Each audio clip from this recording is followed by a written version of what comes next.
Alright, so this is day 2 of... Wait. Shannara? Shannara? Shannara? By the way, I'm wondering, are we on Area 1 or Area 2? Does anyone know? I guess no one really knows what the what these areas are. In any event, I don't know, our home of Shady Vale was under attack, so we had to evacuate the area. Then we met up with this girl, who I guess was a family friend. Her dad, who is this king of the neighboring land, was sick. We discovered he was poisoned. We just made an antidote for him. And then we have reason to suspect that this new gardener poisoned him. And there was sassafras and stuff. And then this guy standing by his bedside is some Al-Anon wizardy type guy. I'm not sure. Shannara. So anyway, there was a lot going on with the plot. But we did save him. We saved his life, so that was good news. Alright, so let's resume the timer. Let's just review our inventory here. We have this paper. What was this paper about again? Toward bloodstained page from Jonas's Book of Herbal Remedies. It contains an antidote. Okay, that's the page we made to use the antidote. Okay. Potpourri, we use cloves for the antidote. We have a fishing pole, knife, and then the journal. Do we have a new journal entry? Let's see. Why is this showing up here? There we go. Yeah, I tried it again, Aardvark. It still didn't work. It said it wasn't configured properly. Or didn't recognize the hardware or something. Leia. Oh, I think this is a new, yeah, I think this is a newer entry. We can give out a subject for this. I don't know, I kind of like this, though. I realize it's not as it was intended, but I kind of like it. Yeah, it's the MT30, it was worse than this. So, the General MIDI with the MPU 401, in my opinion, sounded better than the Roland MT32 is not very dynamic sounding. So it is using, I have the let's see, the config is set to VMS. Right. But yeah, I have it under General MIDI. Anyway.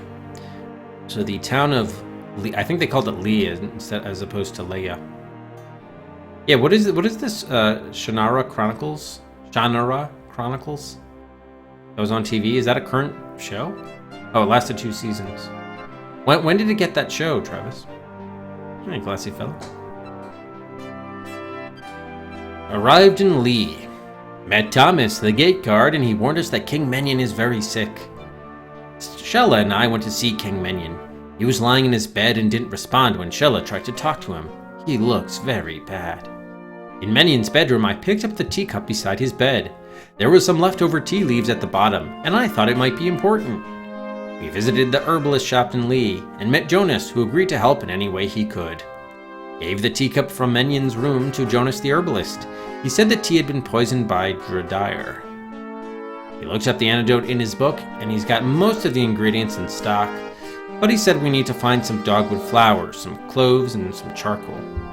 I picked up a potion from the herbalist, which is used for plant growth. Wait, those are just notes? I figured out how to get some dogwood blossoms this time of year by using the plant potion on the dogwood tree outside the mansion garden. It worked! This is basically actually a good recap of what we just did, of what we did on the last stream. That's great. So anyway, we probably actually don't really need to... I don't think he's making any other commentary beyond saying what we did. Player notes. Oh, you know what? This is probably the location. So we start in Shady Vale. Is this Area 2 then? Lee is Area 2? We might be on Area 2, actually.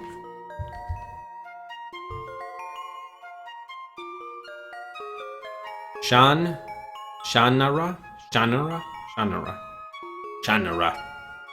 Okay, fair enough. Shannara. Oh yeah, I started it. It's just not displaying. There we go. Thank you, Miss Reagan. Got canceled last year. Oh, so it actually is recent. Interesting. Oh, it was on MTV and Spike? That seems weird. Seems like it would be like a... kind of a W... If it's young adult, it would be like a WB show. Yeah. Yeah, you could certainly do that. That's your... Yeah, what is the... Oh, they even have a...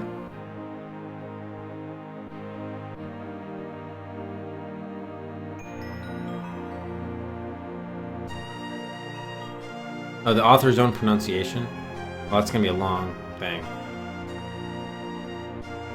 Shannara. Okay, he said Shannara. We'll just say Shannara. Alright, yeah, whatever. At the end of the day, it doesn't really matter. Especially if he doesn't care. Alright, so what are we doing here? I think we have to go to, somewhere. I have it here. Go to Tirsus to get the sword of Shannara and warn King Balinor.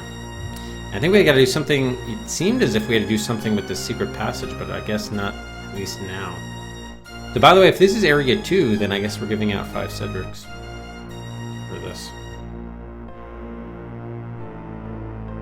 Waka waka! Okay, so I think we already talked to these people. Yes, thank you, sir. And you too? Yes. You are welcome to anything you need from my supplies, Jack. Oh, right. I'll assign some people to go with you after I speak a while with Eleanor. Use your own knowledge and judgment in what you do. Those are your greatest tools and strongest weapons. Farewell, Jack, and good luck. Thank you, Alanon. Alright, so where are we gonna get... Thank you for your aid in restoring our king. Lee's monarch still reigns because of you. Oh, you're welcome. You're welcome, Winston. Princess Shella left the mansion a few minutes ago. She seemed rather upset. What about?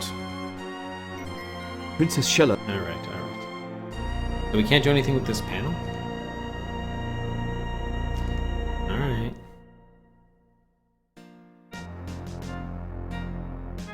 Yeah, must be some other way to open it. Interesting. Alright, well we don't have a need to open it really yet. I'm sure we will later, so... Let's first see if we can find out what's going on. Shella steps out from behind the fountain. Jack, there's no way I'm gonna let you go off into danger without me. You're gonna need my help. Oh, is it just me or does her, like, illustration look... She looks like she's 12. I mean, I hate to say it, but she does. So why were you upset? Can we talk to you? Your father said you couldn't go with me. Even Alanon thinks it's a good idea. I know my father's just trying to protect me, but if Brona isn't stopped, no one will be safe. What do you want me to do? Let's see if we can get out of here before they close the city gates. Well, what about all those supplies we were supposed to be getting? What the hell, man? We've got to get out of town before my father finds out I'm missing. We can't go back to the house. Alright.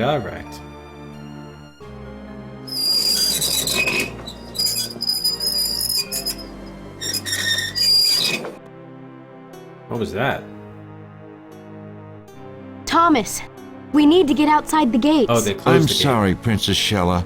My orders are that no one leaves Lee right now. Jack has to leave. It's critical. I can't let anyone out without command of King Menion. Okay, so... Really? We're a prisoner in our own village. How about that? Her plot development. Well, actually, it's not her own village. It's her own village, though. Alright, can we talk to him a little bit more? I've got to get to Tirsus as quickly as possible. I'm sorry, I have my orders. You've got to open these gates. I'm not allowed to let anyone leave. There are monsters out there. Ah. Pish posh. King Menion knows I need to leave the city. Then King Menion will let my captain know, and he'll tell me to let you out. I'll see you later, Thomas. Farewell. Dick. Alright, we have to go get approval from... Now what? Even you can't leave now. We've got to figure out some way to get out of here. We could try talking to your father again. My father is a very stubborn man. If Alanon can't convince him, then nothing you and I could say would help. We're not really prepared to leave now. We need supplies. I'll take care of that. I know where I can get some more things without being seen. There must be another way out of Lee. Well, there's a secret passage out of the mansion somewhere. Mm-hmm. I read about it when I was a child. Here, take my locket. Go to the main hall, show Winston the locket, and tell him to meet me in the library. See if you can find the entrance to the secret passage. I'll get some equipment and meet you as soon as I can. See you later. Shella runs off toward the mansion, leaving you a little overwhelmed by her energy.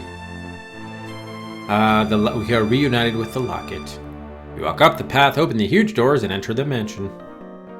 May I inquire why you have this, sir? No, you may not. Shella is my friend. I have so noted. May I inquire? Shella wanted to see you in the library. Very good, sir. Very good. Yes, very good, sir. I shall be seeing you presently in the conservatory. Winston bows slightly and leaves the room. Okay, so we got this panel here. So we got pushing it. Doesn't budge an inch. There's got to be another way to open it. So I think it said something about the crest looks as though it might be concealing something, but you still need to figure out what to do with it. I'm guessing put the locket in the crest. You can't find a place on the crest that the locket will fit, but while you are looking at it so closely, you notice that the dragon's eye just above the crest has exactly the same shape as the locket. Unlock the dragon design with the locket. You hold Shella's locket up to the dragon's eye and push. You can feel it click into place. Suddenly, the panel below the crest opens to reveal a secret passage. Jack, you did it.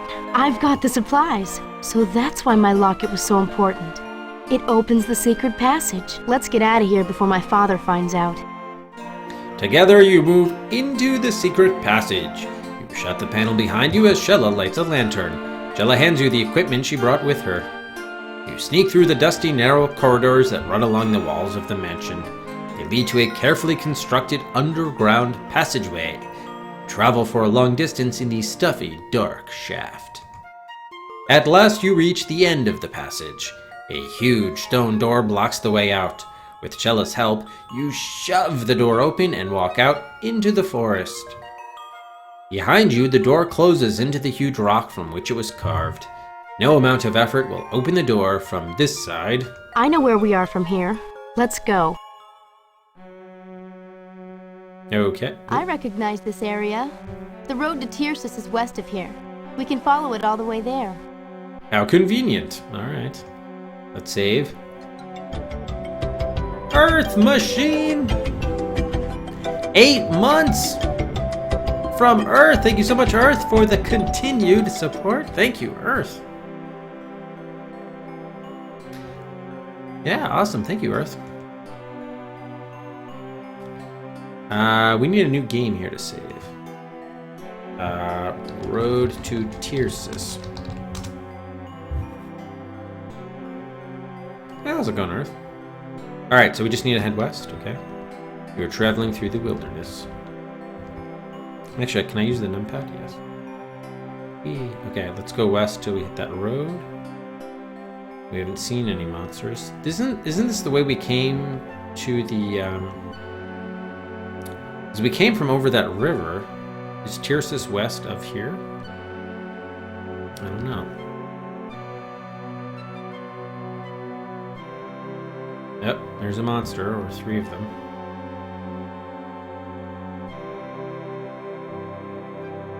Yep, there's a monster on the other side there too. Oh, shit, what'd she say? Jack, we're going the wrong way. You said go west. Jack, Alright. Jack. Okay, don't go on the thing. Alright, I guess that road is the road to Tyrsis then? Is that what you're telling me? This just leads to the river? The ferry crosses the river near here. It's the only way to ford the Rappahalladron at this point. Okay.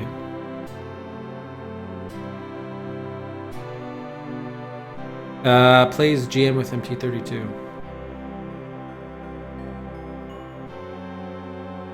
Oh, that's cool, Earth. Yeah, I'm enjoying the game so far too, by the way, so I do recommend it.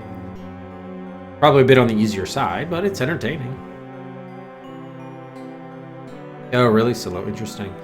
Yeah, again, I don't know, Aardvark. I tried multiple different combinations of things. I was never... What are you doing here? Waiting for the ferry. I'm Batman. It's the gardener with the hook and the sickle. Okay, by the way, let's check out all these new equipment we got. We got some water. Water skin is full of refreshing water. About 30 feet of light yet sturdy rope. Lamp is filled with oil, ready to be lit. Small can of all-purpose oil. Your sturdy sword is well balanced and has a sharp blade. There's some dried fruit, smoked meat, and unleavened bread. Not very appetizing, but at least it's nourishing. The box has everything needed to start a fire. Flint, steel, and wood chips to use as tinder. And I think the rest of this we had already. Alright, so we got some food, we got some water, we got some light source, a weapon, and rope, okay. No, don't give the paper to the gardener. The gardener from Lee still looks arrogant, unpleasant, and vaguely malevolent. Doctor. Why did you leave Lee? Illness in the family. Why did you murder the herbalist? Fools. In the name of my master, Brona, I will destroy you both. Attack! Yeah. Yeah, they said retreat whenever possible. Destroy them both. As you both start to back up, you realize that they have you pinned against the deep gully. You have no place to retreat. So by the way, we didn't do combat at all yesterday. We probably should just see what a death looks like, right? I mean, we gotta get a death. If we can. Take that, bastard! Oh! The gardener seems to sneer at your attacks and does not appear to be harmed. Do I get a chance to do something? Okay, thank you. Alright. Orders. I think we want to attack the weakest. Seems good to me. Which I guess is you. So we'll attack.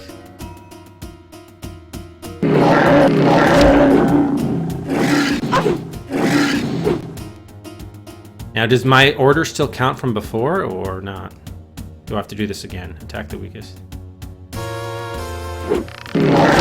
Ah, we almost killed her. At least she's taking the damage and not me. Okay, attack the weakest. See if you can get rid of one of these sort of lizard-like creatures. What? No? I guess we missed with our hit attempts. Ah, be gone! Be gone! Okay, now attack the weak... Oh, is he the weakest? Really? I think he might be the weakest.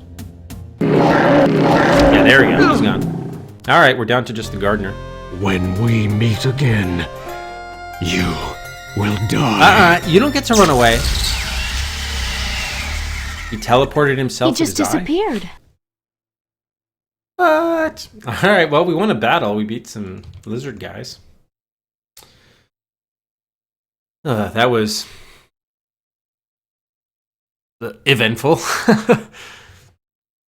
Alright, are we able to look at your health or something? Or Joe? No? How do we look at our health or something? Or maybe the health automatically regenerates between fights? I don't know. Alright, we have a twisted scrub oak, still retains some of its leaves. The waters of the Rappahalladran are cold, deep, and far too swift to cross here safely without using the ferry. The ferry docks are crudely constructed but look sound.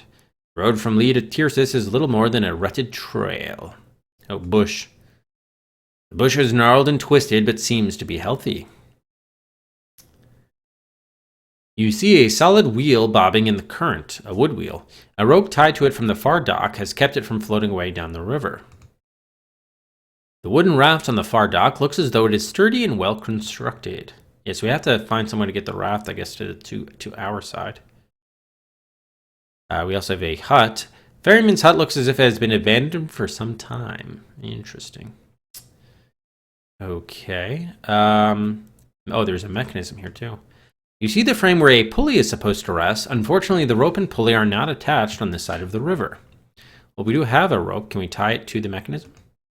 You loop the rope around the mechanism and give it a few tugs. When the mechanism doesn't move, you retrieve the rope. Oh, damn. Can we use our fishing pole to hook the catch the rope with the fishing pole? You cast the line into the river several times before you finally manage to snag the rope and pulley and pull them into shore. You've got it. Now let's fix this ferry. Oh, I guess you took care of it for me. Thank you. Pull the rope. Something is holding the ferry rope in place. You can't get the rope or pulley to move at all.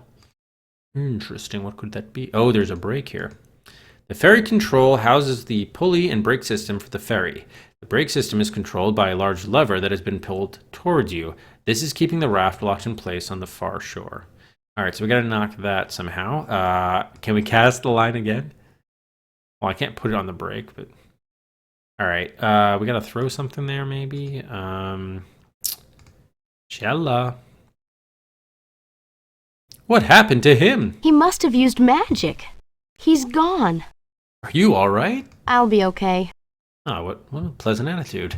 What should we do now? We need to get across somehow. Let's see what we can do here. Oh, she doesn't even say I agree. All right, maybe we can climb on the rope? We can't take the rope? The ferry won't work if you take the rope or the pulley away. Okay, fair enough. All right, so maybe we got to climb this tree and then overlooking the river. The branches don't look as if they'd support your weight, okay? Can we tie the rope to the river? Tie the rope to the raft? Okay. Can we tie it to the brake? The ferry control system is beyond your reach. Yeah, fair enough. All right, I don't suppose we can throw the knife from this distance, can we? I don't want to attack it. All right, well, whatever. I think there's a cooldown. It was just used within the last few minutes. Pulleys are fish. All right, so we can't do anything with the... Well, we could do something with the bush. Hot. We don't have anything to, like, throw here, do we, huh? The rope is really our best bet, it's looking like. Fishing pole. Can we connect the fishing pole to the rope? Wait. No, tie the rope to the fishing pole. You tie an experimental knot around the fishing pole and then release it again. Oh. I was hoping to extend the reach of the rope, but I guess not. Tie the rope to Shella. You would need Shella's cooperation to do that, and she's not offering it.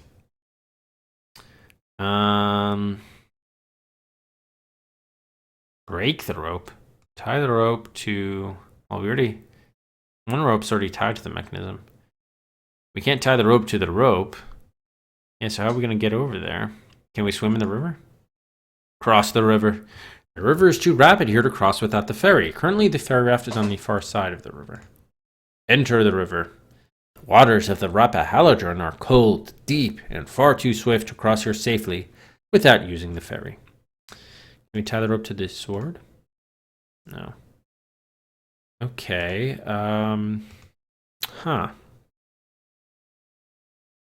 Give me to Shella. How much money? Did they say how much money we have? Or oh, she has inventory too. Well, geez. She's got an arrow. Come on, then. All right, let's look at Shella's inventory. Oversized kerchief that Shella sometimes wears as a scarf to tie back her hair. Shella's great ash bow looks well used. It is deadly in her hands. Shella has a large quiver full of metal-tipped hunting arrows. And the locket, yeah. All right, so can we shoot? Well, no, shoot. Shoot the arrow at the brake. That's an easy shot for me. Shella casually pulls back her bow and takes aim. Her arrow flies straight and true across the river and releases the ferry brake. There. You pull the ferry easily over to your side of the river. As you board the ferry and start to haul your way across the swift waters of the Rappahalladran River, Shella watches the bank behind you. Jack! Monsters, they're coming out from the woods. Hurry! Hurry, hurry, hurry. With all your strength, you pull on the pulley rope while Shella holds the monsters off with arrows. As you climb off, you can feel the ferry lurch as a huge creature on the far side tries to pull it back. With your sword, you slash the ferry rope. The ferry floats off downriver. At least that should slow down Brona's monsters. We can send someone from Tirsus to fix it later. Together, you set off on the road to Tirsus. Oh, okay. Very nice.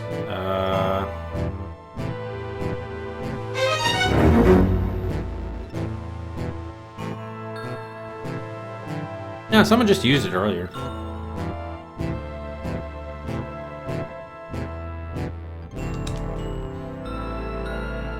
Oh wow, someone put 1,000 cooldown on it. 1,000 seconds. So yeah, it's a longer it's a longer cooldown. Now I'll set it back to 3 minutes. Yeah, it was a long cooldown. Alright, so I guess let's go somewhere else. The road to Tirsus leads northward, then cuts east as we climb up the hills to Tirsus. You're traveling through the land of Calahorn.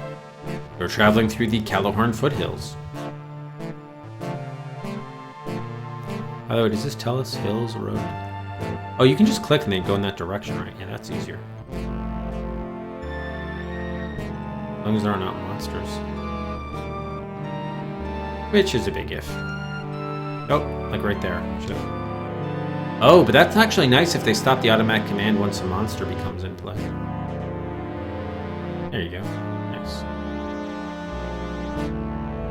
Alright, so I think they said northwards. Where monsters at? The road to the west leads to Kern, where my mother grew up. The north road leads up to the mountain area to the fortress of Tirsus. Okay. Oop. Look up there on the cliffside. You can see the fortress walls. We'll be there by dark. Well, we would be if you wouldn't interrupt me every 2 seconds. I cannot climb the cliffs of Tirsus. Go to Tirsus. Party on stone ramp. Ooh.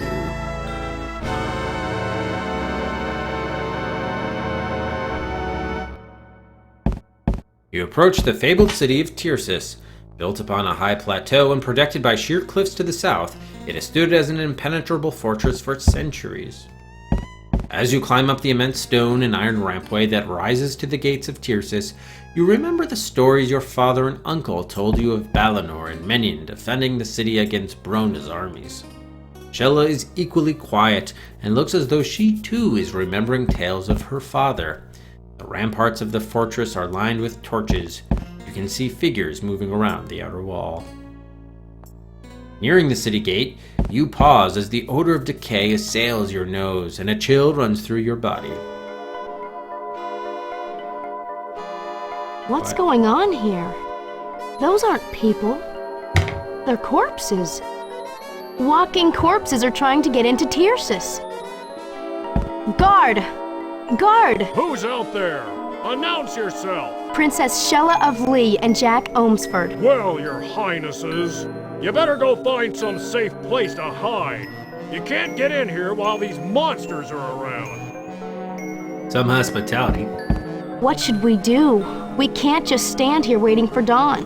The monsters will catch up to us. We've got to get into the city. Okay. Why don't we do a save here since we've reached Tirsus?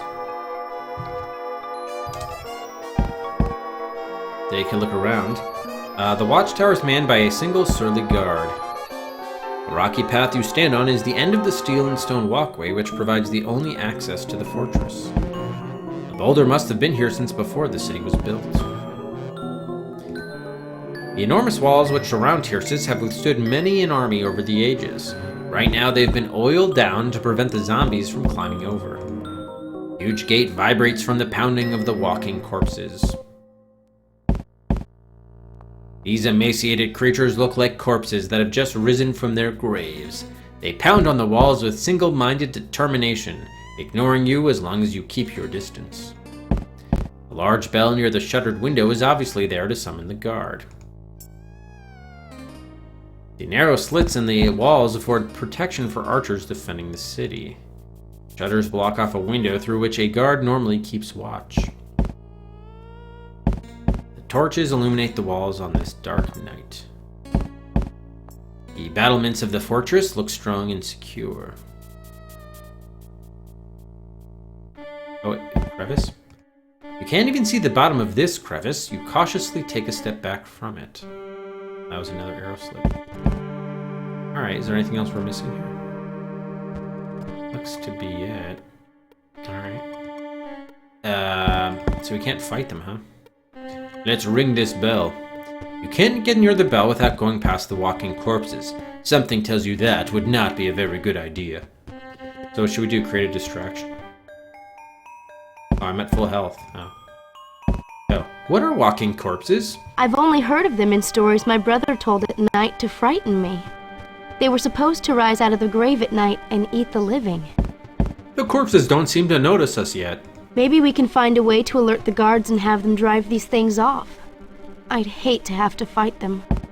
Where are the guards? There should be some along the ramparts, but I can't see them. Maybe they're inside the gatehouse. Alright, let's see what we can do about this. Well, my first thought is just shoot an arrow at the bell. Well, this is one way to alert the guards. Here goes. Yeah, agreed. Guard! Guard! What is it now? What do you think it is? We need to talk to King Balinor as soon as possible. It's an emergency. It'll have to wait until morning. Ain't no way I'm opening these gates. Hey, open the gate for us. So sorry, Your Majesty, but as long as those debtors are out there, I don't open the gates for nobody! Oh, there are monsters after us. We need to get through the gates. Well, we don't need any more monsters in here. Take them elsewhere! Can you help us? If you can find a way to drive the debtors off, I'll open the gates for you. Cheeky bastard. Alright, so we gotta drive off the debtors, if you will. Oh, how do I access his inventory? Oh, by the way, what's Shella at? Oh, she's at full health too. How do I get over to his stuff? Oh. Oh, you click on the back for the inventory. Got it. Alright. So, we do have oil. Maybe we pour oil on... I mean, we could fight them, but... Can we try pouring oil on them? You try to toss some oil onto the corpses, but as you are also trying to keep a safe distance, you don't manage to get more than a few drops on them. Well, maybe can we put like oil on a cloth on the handkerchief? Yeah. Give the oil to Shella. Shella can pour some oil on the kerchief. Shella objects loudly, pointing out that the oil will completely ruin her scarf. Well, that's the idea. I was trying to put that around the arrow and then do like a flaming arrow. Can we pour the oil on the arrows? Oh, we'll make them all sticky. Ooh. Hey, Rufus. Shella, give the oil to me. Where you going, buddy? Hey, he came in and now he's leaving. Man, they really want to get in there, don't they? Alright, so there goes the oil idea. I mean, can't we just attack these guys?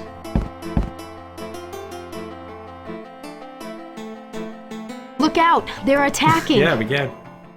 I mean, worst comes to worst, we can just have a death. Alright, it looks like they're the same, right? So let's just attack. I'll attack the weakest one. How strong are these guys? Okay, it doesn't look like we took anything off of them. Oh, there we go. Oh, they're not so bad.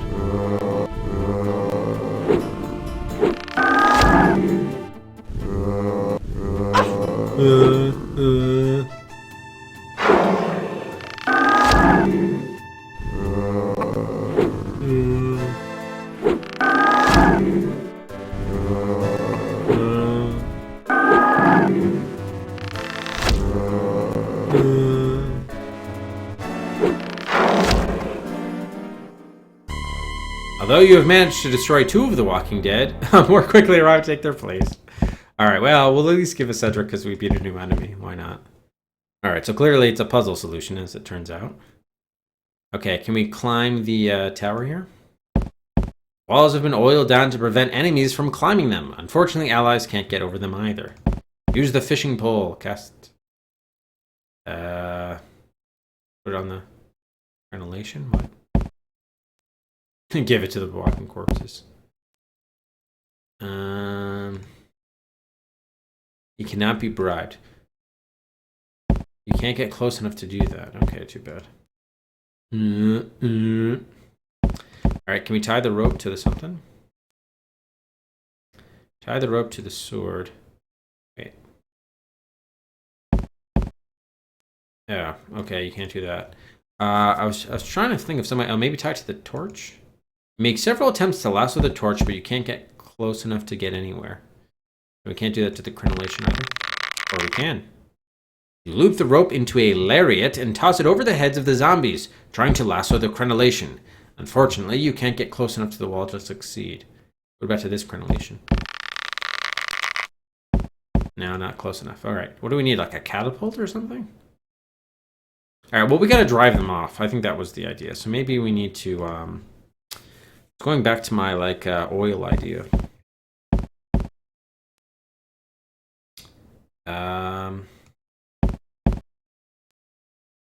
Okay, what do you have again? Oh, how did you get the oil? I thought you gave it back to you. Wait, why aren't you? No. Said give it to... Okay, there, finally she had the oil. Servo. Yeah, nice. Alright, if you got... yeah. Oh, we can go around the sides. At least this path is wide enough to avoid the corpses. Nice. I didn't even see that. Alright. Interesting. The guard towers are currently unmanned. The huge rock walls of Tirsus look medieval and rough-hewn. They have never been breached. The walls have been constructed in such a way as to prevent outsiders from climbing into the city. Yeah, so let's keep on going around. Maybe we can look for an empty spot. Finally, a place with no walking corpses. It smells so much better here. Smoky, but better. Hut. The hut looks very small but well built. Smoke rises from the chimney. The aging oak tree leans precariously over the cliff. With its exposed roots and twisted trunk, it looks as though it could break free at any time. Okay, there's also a door here. The door is roughly hewn but looks very solid. Knock on it. You hear some movement in the hut. Hello? Can you help us? Go away! That's what the gruff voice said. Open the door. The door seems to be barred on the other side. What about the window? The window is tightly shuttered. Open it. Securely barred. Break it. The stout shutters resist your attack. Break the door down. We're tired, we're cold, and all we want to do is sit by your fire for a while. Just a minute.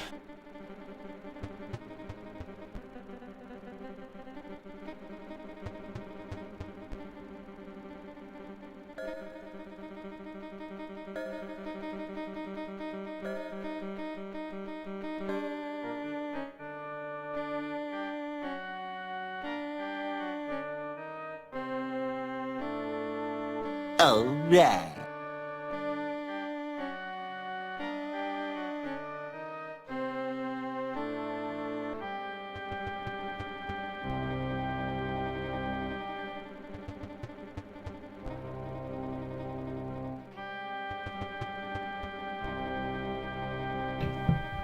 Okay, just a minute. You hear the bolt being drawn and the door opens. You must bend over to enter this small hut. It is cramped inside, and you and Shella kneel on the earthen floor. The hut is surprisingly neat and well built, and the warmth of the fire feels wonderful after the chill winds outside. There is an odor of wood and a sweet smell of smoke from the fireplace. The fire lights the hut with a warm glow. Some pots and pans are stacked neatly by the fireplace. A whittled stick rests against the wall.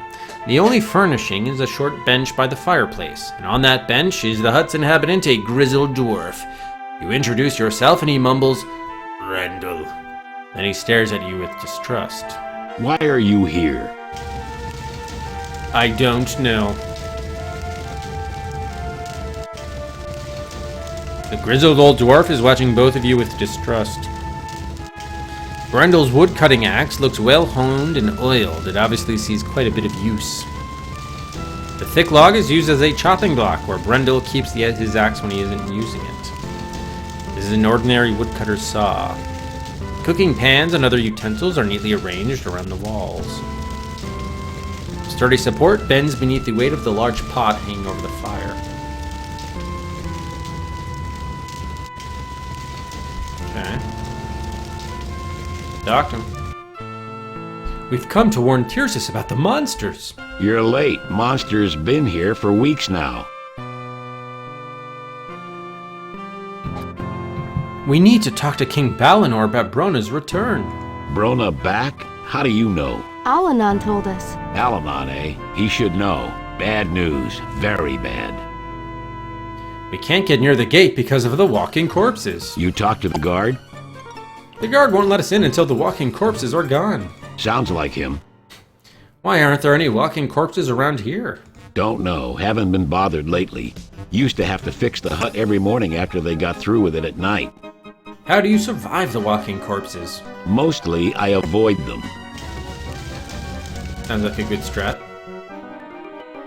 We need a safe place to stay for the night. Can't stay here. Why not? No room. Hut's too small. Nah, poppycock. Then we'll just take your wood axe. You can tell by the look on Brundle's face that the dwarf is not going to let you have his prized axe. Take the saw. You pull the saw down from the wall under Brundle's watchful eye. It's very sharp. As the dwarf continues to stare, you carefully return the saw to its bracket.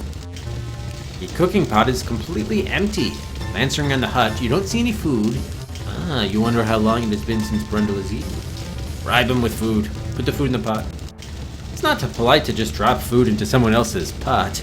Perhaps it would be better to offer it to Brundle instead.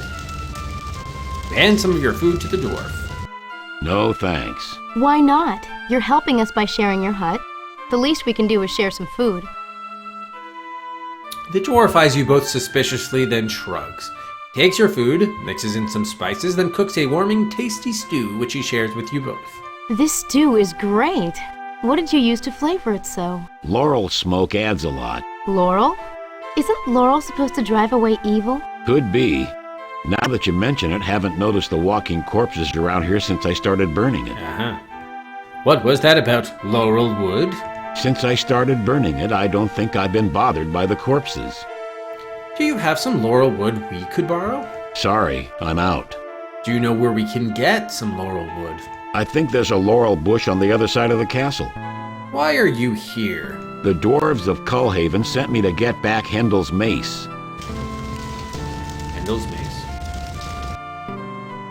Okay. The dwarves of... Yeah. Alright, so at least we got enough to get going, probably.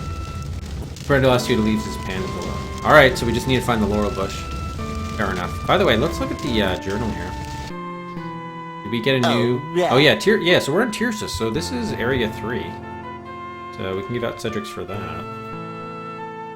Alright, so let's go out. You bring me some laurel, I'll make you a torch. Oh, thank you. Alright, we'll see if we can do that. Let's keep on going. Oh shit, I didn't realize that was... You find some wood? We didn't find any. Try looking at the far west side of the wall. Pretty bush if I remember right. Okay, we'll try that. I was trying to get around the... trying to go to the other side, but I guess the tree prevents it.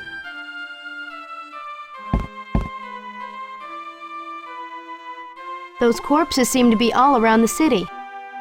Seem to be, being the operative word. Is this the bush? Looks like the cliff's too steep to go any further. We don't want to get any closer to those corpses. Here's the laurel. The modest-sized laurel tree grows right up from the edge of the cliff. Several of its branches hang out over the path, and you can smell the sweet odor of its sharp-pointed, aromatic leaves. Take the laurel. You break off a laurel branch. There. That should do it. So it should.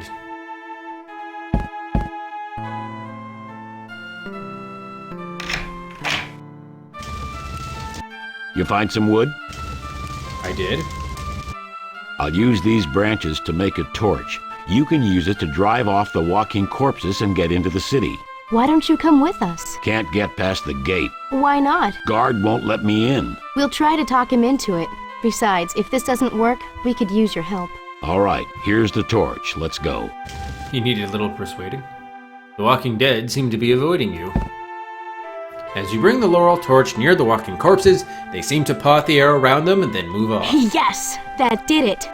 Hey, guard! What is it now? Everybody's gone, man. We've gotten rid of the walking corpses. What? How? Well, what do you know? The debtors are gone. Let us in. Sure. Hey, who's that with you? It's our friend, Brendel. We don't allow dwarves in Tyrsis. Dwarves. Why not? We don't need no non-human scum here. No. Clearly there's enough human scum here already. Oh.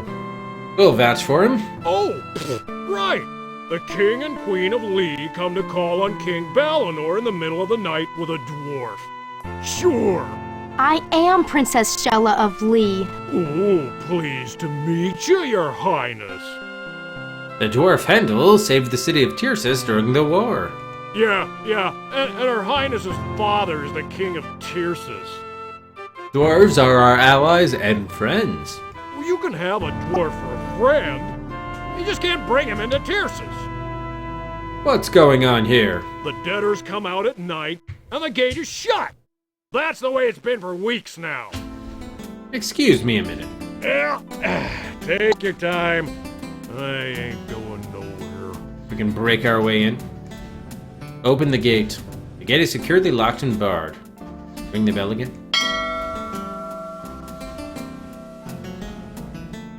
You give the bell a good clanging. The guard jumps a foot and then yells at you to stop. Take the bell with us. The city guards would probably appreciate it if you could. Unfortunately, however, the bell is securely attached to the wall. Alright, this time can we do the shooting? Oh, by the way, does Brendel have? Oh, Brendel's a member of our party, huh? What does he have, a knife? The whittling knife is small and sharp. It's no good as a weapon, but it's the perfect tool for a master woodcarver like Brendel. I wonder if he can take his axe force. Brendel carries this cooking pot with him wherever he goes. He really loves to cook and is very good at it. Alright, can we have, what's her name, shoot the arrow with the crenellation again?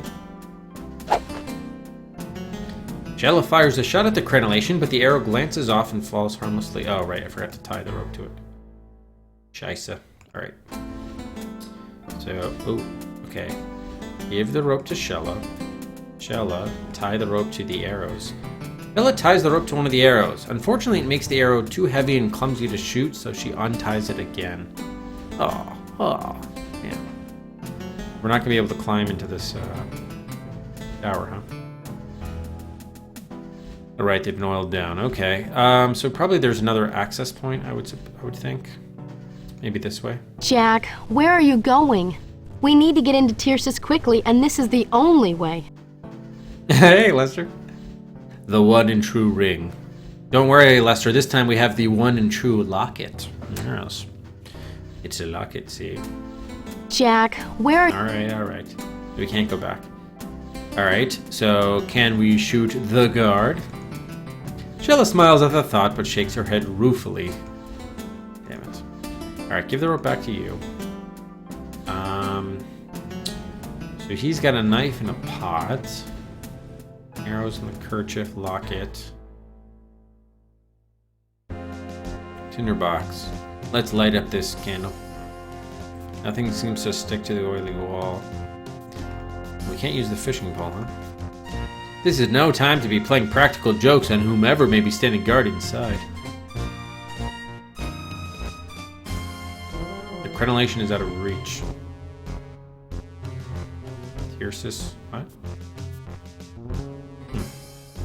Tyrsis Gate, I think it said. Alright, in any event. And nothing worth talking to him about. Yeah. Alright, so he's not letting us... Can't we just tell the dwarf to go home? No. Alright, we have a bell, the wall.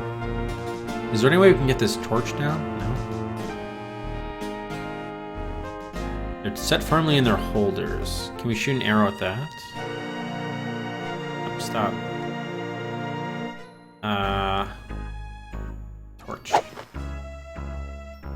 Shella loves an arrow with a torch. It strikes dead on, but fails to dislodge the torch from the wall. The arrow falls to the ground and Shella retrieves it. Okay. What's in the crevice? Shoot an arrow in the crevice. Why not? Now the ramp. Unprovoked attack. Shella looses an arrow into the pit. You never hear it hit bottom. Okay, so it's pretty deep down there. Alright, oh, the boulder. Yeah, can we move that? The boulder has probably been here since the last ice age. It isn't going anywhere. You start back down the immense stone and iron rampway that rises to the gates of Tirsus. Wait, really? They let us leave? Wait, did they? What did it say? It said something. Then you realize something. Well, clearly we can't do it. I don't know what it said, though. Seems to be a couple of bugs in the game. Or maybe they're not bugs. It might be emulation speed issues. Alright, is there like a secret something? Just the wall tear on the arrow slit. We can't fire an arrow in there. Shella fires a shot at the arrow slit, but the arrow glances off and falls harmlessly to the ground. You already hit the bell. Gate. Fortunately, Shella is a little more careful in choosing her targets than you are. She refuses to shoot at the gate. Okay, fine. Oil, rope, water. Can we use it? Put the torch in the oil? You start to put it, but decide you wouldn't like it there and retrieve it. Fishing pole. What could we tie the fishing pole to? Okay, we really can't get his axe, huh? Oh, will it? Okay, thanks, Arthur. What's going on here? Figured this would happen. Hey, guard, you gonna let us in? Go away! I can't believe Tirsus has turned against dwarves. You can see for yourself. It's important these two see the king. Open the gates. I told you, no dwarfs! What do we do now? You two go in. I'll go back to my hut. No. We said we'd get you into the city. We can't stay out here all night. It's not fair. If Brendel can't get in, we shouldn't either. There's no room in my hut for you, so go into the city. I'll be okay. We could talk to King Balinor about this. Yes. I'm sure he'll do something about this. It's an idea. We'll figure out some way to get you in the gates. Look, it's late. I need some sleep. Maybe I'll see you again sometime. Good night, Brendel. Jack, Brendel, can't we work this out? Some other time, maybe. So, guard, you gonna let these two in or not? No. N-O. No dwarfs! They aren't dwarves. Okay, you two. In. Dwarf, you try anything, I'll put a crossbow bolt into you quicker than I can look over the top of you. Goodbye. For now, Brendel. Racist. Bye. Oh, yeah, and thanks for trying. Don't mention it. Can we get his axe? You make your way through the darkened streets of Tirsus. Even inside the fortress, walking corpses try to attack you? What? They're quickly driven off with the smoke. They're walking corpses inside the streets? And why would they bother walling up the city? Come on. You cross the bridge of Sendik, which reaches from the lower parts to the main gates of the castle. Below you is the vault of the Sword of Shannara, aglow with a strange burning light. As you look down at the tomb, you can see walking corpses approaching the vault. They gather around it like moths circling a flame. At the gates of the castle, the night guard lets you both inside. You are shown a place to stay. In the morning, a servant takes you to see the castle overseer, the seneschal. You wish to see King Balinor Buchanan? I do. I'm afraid the king is far too busy to see just anyone who wanders into Tirsus in the dead of night without proper escort or writ of passage. You two may not have noticed, but Tirsus is in a state of emergency. If you'll declare your business, I will judge if it is of sufficient value to disturb his majesty. Or maybe I will render you dead. Seneschal, you dare question my motives for entering your castle? How dare you, you cur! You worm! I'll have you cast in irons, fool! Hey, how's it going, Rex? Alright, let's look around here. We got some books. The book collection contains such yawn-inspiring titles as Advanced Practical Accounting and Tax Records of the Calahorn Domains, volumes 173 to 175. Seneschal looks at you with a sneer as if to say that this is exactly what he expected of you. Quickly take your hand off the books. You flip through one of the volumes and find nothing but page after page of stultifying text. Seneschal's massive, imposing desk dominates the chamber. You can make no sense out of the columns upon columns of names and numbers in the ledger. The ledger appears to contain tax records of some kind. King Balinor Seneschal is a tall, haughty man. He must have been born with that perpetual sneer on his lips. Quill pen? The plume matches the one on his cap. How festive. Take it. The Seneschal pulls it out of your reach and sticks his tongue out at you.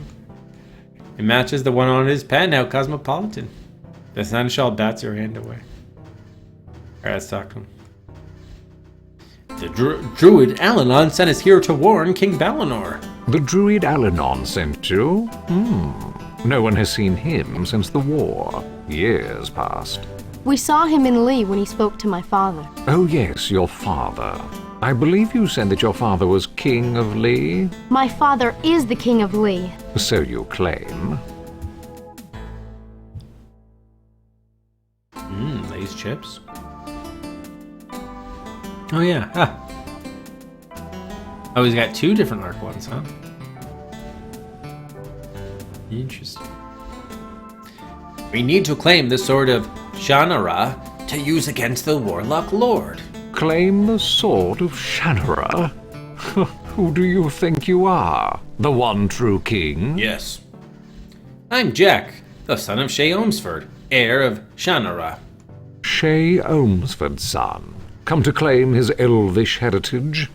My, aren't we privileged by your presence? Yes, you are. Yes. My father wielded the sword of Shannara and destroyed Brona.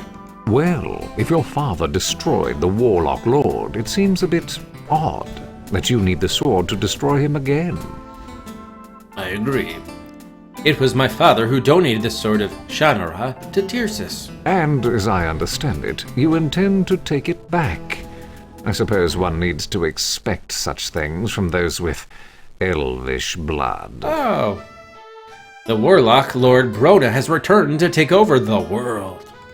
Again? What is this, the third or the fourth time? I think the fifth, actually. You think he'd be bored with it by now? You'd think that, wouldn't you? But no, such is the case. King Balinor needs to listen to us. Oh, I'm certain he would be as amused by your stories as I am. But he's much too busy to be disturbed by half-breeds and wandering princesses at the moment. Half-breeds? Alright, take a look at these doors. This is the way to the castle library. This door leads out to the city park where the sword of Shannara is kept as a memento of the Third War of the Races. This door leads to the rest of the castle keep. This ornately carved door leads to King Balinor's throne room. Candelabras throughout the chamber provide brilliant illumination. The Seneschal must do a lot of paperwork here. Okay, right. Can't take that. Oh, there's a mace. A large mace has been mounted onto an even larger plaque on the wall. The plaque has some writing on it. Can we take the mace? Leave that where it belongs. Looting is not permitted. I'm disappointed he didn't say looting. The plaque reads, "This is the great mace of the dwarf Hendel, defender of Tircis. May he and his king always find welcome here." Yeah, what the fuck, man? Gotta get Brendel in there. Take the plaque. The plaque is securely mounted on the wall. Yes. Alright, can we try going in one of these doors? The library first? That is the Tircis Royal Library. You may not enter without permission of the king. How disappointing. Go inside the king, then. You may not disturb His Majesty unless you are invited to do so. This one? That door leads to the lower levels of the castle.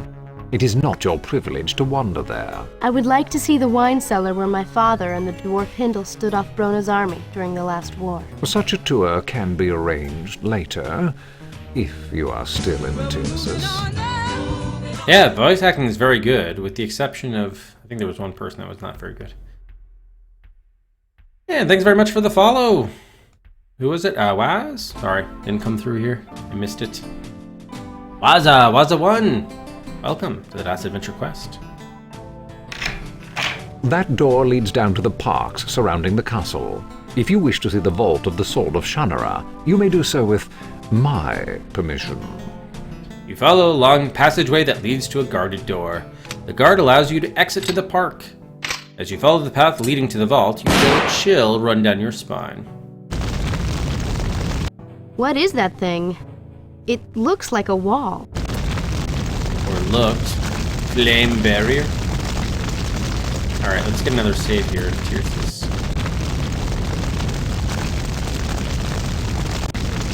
And we'll pause momentarily there while we process these bugs. The stream is on fire. Matt 3-4, Leisure Suit, Hippo 3, Hippo's XXX, Rich Adventure.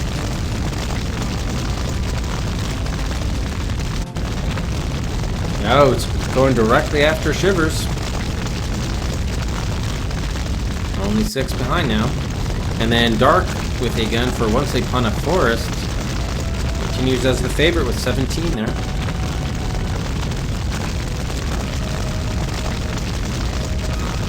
Yeah, it does look like the Parthenon, doesn't it? Alright, last call for box.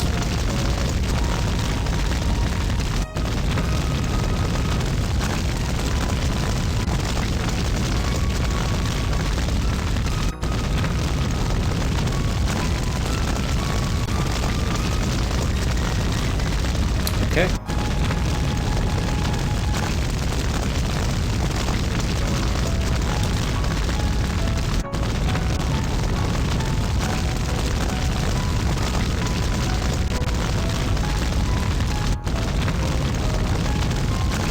Alright, let's take a look at this.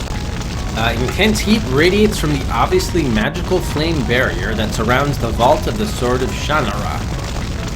This is the vault that houses the fabled Sword of Shannara.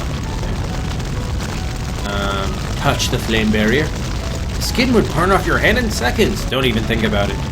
Put out the flame barrier. You spray some water on the magical flames. It has no effect whatsoever. Enter the flame barrier. You confidently start walking up to the barrier. The heat is so intense that you can't even get close. Here's this comment. Fabled Sword of Shannara is supposed to be stored within this stone vault. Unfortunately, you can't even see it through the magical flame barrier which surrounds this vault. Yeah, sorry, Gary. Yep, you just missed it. How's it going? You can find no way through the flame barrier. A great arching bridge crosses this park and is the main route from the streets of Tyrsis to the strong citadel keep. These ruins serve as a grim reminder of the devastation caused by the Great War. Even after 20 years, some of the damage still remains.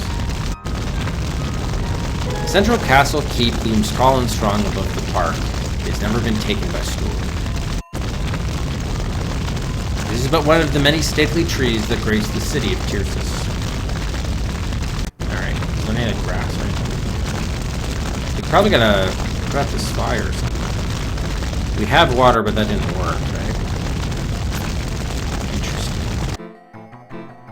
Is it supposed to do this? I've been here before, and I never saw anything like this. Is there any way to get around the barrier that you can see? No. It seems to go all the way around the vault. Can we get past it? We can't even get near it. My hair is standing on end even this far away. How can we get the Sword of Shannara now? There's got to be some way to get rid of this thing. Agreed. Alright. Extinguish flame barrier. Well, it's a magical flame, so I don't know if logic would necessarily work here. Maybe put oil on the fire, make it worse. Fan the flames. Not bloody likely. Shoot the arrows at the barrier. Okay, bye. Actually, isn't this a magical locket? No. She declines my request. Let's type in the line. Alright, let's see here. Can we go fishing? Okay. Oh. Can we get something burning here with the tinderbox? Wait. Light the lantern. There's plenty of light already here. Okay, we can't even open the tinderbox. Cook some food. Alright, so maybe we have to come back. Let's talk to Seneschal about that. What is the magic around the vault of the Sword of Shannara? No one knows. It appeared about the same time as the walking corpses. I can't get the Sword of Shannara while it is there. Well, you didn't expect life to be easy, now did you? Yes, I did.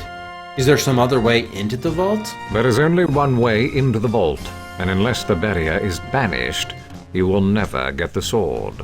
You may as well accept that as fact, and return to your homes. We won't leave until we get the sword. Then I suppose I will be plagued with you for a long time. Ah, so it's not even like a natural part of the place. Interesting. Okay, can we go into the next room? That door. I would like to see the wine cellar. Such a tour. If I am still in Tyrsis. Alright, I can't take his stuff. That is the You may not. Alright. But we really can't get this plaque, huh? Really mounted. Leave that where it. Okay, we can attack the mace. Oh, attack with the mace, so it's like a weapon. Well, obviously I know it's a weapon, but... Attack the Seneschal with the mace. Or you better yet, attack the door. I'm not holding the mace. Alright. Paper.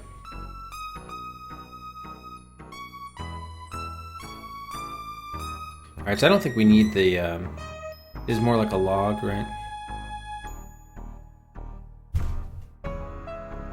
No, this way.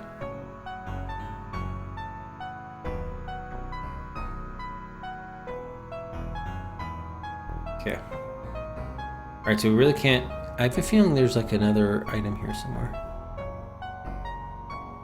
Hotspot.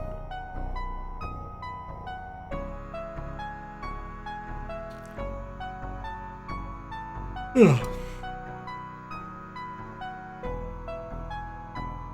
That is it. We won't. And take that pen. Sticks his tongue out at me. Let's go fishing with it.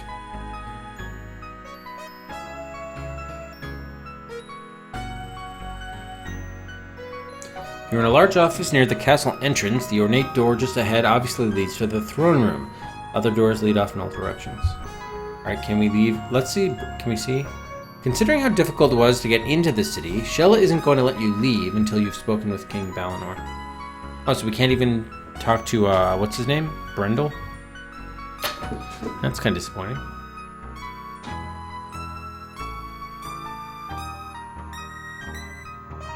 Maybe we can sort of attack the barrier with the sword. The blade slices right through the flames, affecting them not at all. What about the knife?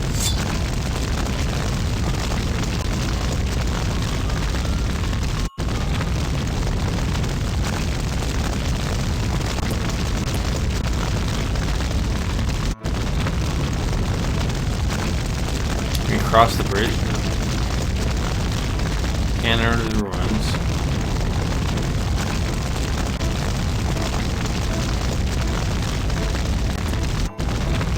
Okay.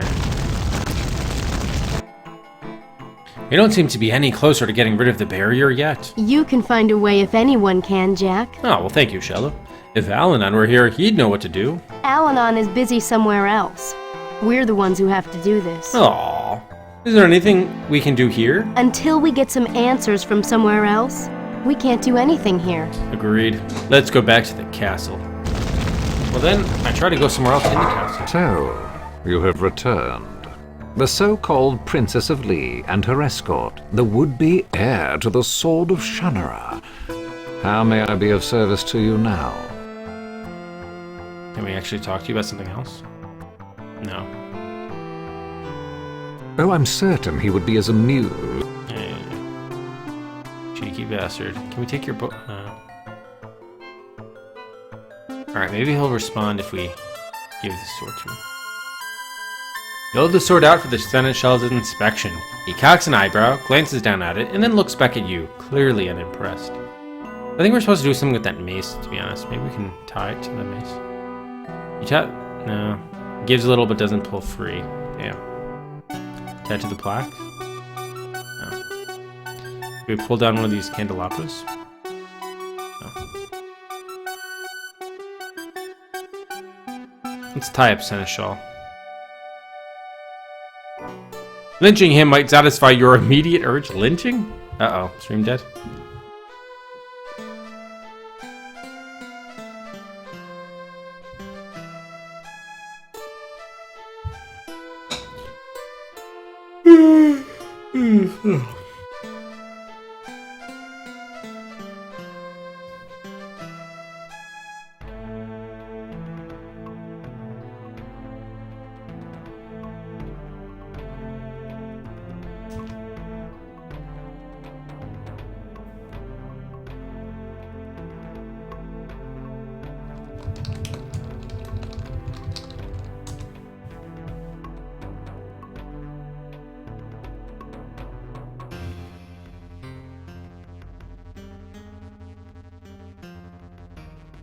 Could be back now. He is back, nice. Alright, I just tried to tie up the Seneschal. It said lynching him might satisfy your immediate urge, but you'd be forced to wait until the birds picked his bones clean before you could retrieve your rope. If that was an amusing thing. Can we cut mace with sword? Alright, so I'm unclear then. We clearly can't access any of these places. That door leads... I would like to see Such a... You may not disturb... Well, can you invite us? That is the tier... Alright, so we can't go anywhere. Feather. We can't take that. Little pen.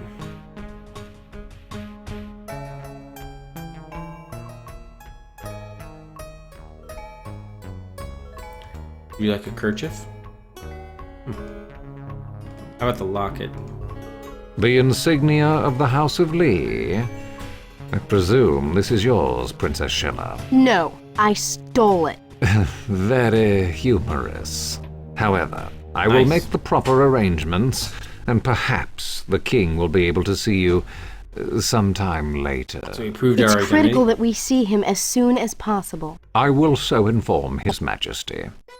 The Seneschal leaves you waiting for a long time, while a servant stands watching you.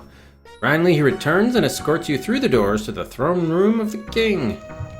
He announces you to King Balinor, bows and exits. Good God. So Brona is behind this rising of the dead. When Shay destroyed him long ago, we hoped the Warlock Lord was gone forever. Each night, for weeks now, the risen dead roam the streets of Tyrsis, attacking everything. The Border Legion defends the weaker sections, but much of the city is still overrun. When a guard dies in battle, he rises again as a walking corpse, and our guards must fight the bodies of fallen comrades. It seems hopeless. Thanks to you, we can drive them off with Laurelwood, but that's a temporary solution. How'd you know we about need to use the Sword of Shannara to defeat Brona once more. But the Sword Vault has been surrounded by a magical barrier from the time the dead first attacked the city. None can pass that barrier, and none can defeat it. Our only hope is that Alanon will arrive soon and find a way for you to regain the sword. But Alanon's journeying to the northeast. We don't know when he'll get here. We can't just wait for him. Princess Shella, you and Jack Omsford seem to be the pawns of destiny against Brona this time. Do whatever you think is necessary to regain the Sword of Shannara. I have vital business with the Parliament for Wait, what most of vital the day, business could you so have? you will be on your own. You must forgive me, for I must return to my duties. I will speak with you both later. You both bow to His Majesty King Valinor as you leave the room. Does that mean we have access to His the library? Majesty has given you permission to Nice. wander through Tircis unescorted and unsupervised. I suggest that you refrain from random pilferage and destruction. Keep it under advisement. However, that won't stop me from trying to take that mace. Leave that... Damn it. Alright, fine. Let's go in the library. They might have some information on the mace situation. The musty smell of books and burning candles fills your nostrils as you enter the large And library. I thought my father had a big library. This is amazing. Beautiful, huh, Kira? You feeling it? You feeling King Valinor? Here's a book we can read. Oh, seriously, we're actually gonna read this. Hendel? The Great War of Tircis. Being an account of the last war of the races, the deaths of King Rul Buckhanna and Prince Palance Buckhanna, and the fall of the gates of Tircis. Oh god. The war begins. Oh god. Alright, let's read this later. I'm too tired to read this. Doesn't that look like a picture of Brendel? Yes. The caption says this is a drawing of Hindle. Do you suppose they were related? There's certainly a resemblance. Perhaps. The elaborate script in the plaque reads, "The elves of Arborlon shall forever stand as allies to the people of Tircis. It is signed by King Valinor Buckhanna of Tircis and King Eventine Elesadil of Arborlon." We take the plaque? As you attempt to take the plaque, Shella grumbles again at your habit of trying to take everything that isn't nailed down. But then you discover that the plaque is nailed down. Aww. A horse's head was carved from black onyx by a master craftsman. If you took the bookend, all the all the books would fall over. The prospect so upsets you that you leave the bookend where it is. The books look heavy, ancient, and valuable. Pick up the book, start to leaf through it, then put it back again when you catch the look in Shella's eye. Okay. There's a cabinet. Book bound in dark leather is carefully locked away in this glass and metal wired cabinet. The cabinet is securely locked and there's no telling who may have the keys. Interesting. Oh yeah, okay. Unlock it with, we have a lockpick. Not really, the knife. The knife won't unlock the cabinet. It doesn't look as if you have anything that will. Break it. The metal wires in the cabinet glass make it quite unbreakable. Alright, so we probably have to find keys for cabinet. The books here have titles ranging from arms and armories to zoology. A person could spend an incredible amount of time studying here.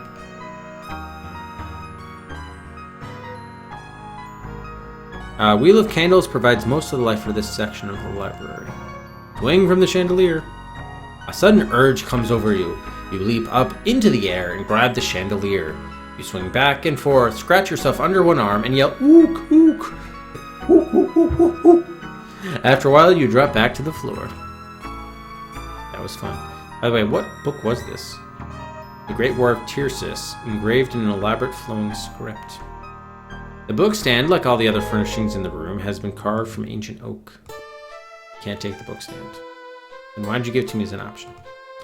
The library wall is adorned with a detailed, lovingly crafted map of the Four Lands.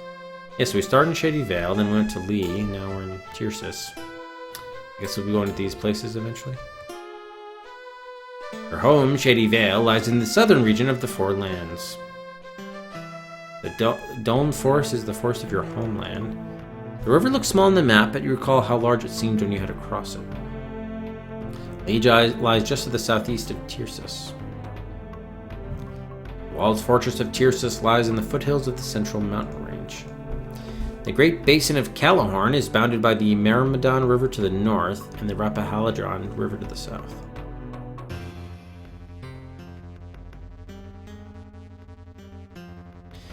These are the rugged Wolfskag Mountains, home to many fierce creatures.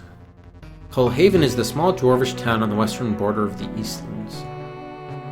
It is the deadly passage through which Alanon led Shay and Valinor on the way to their druid's keep.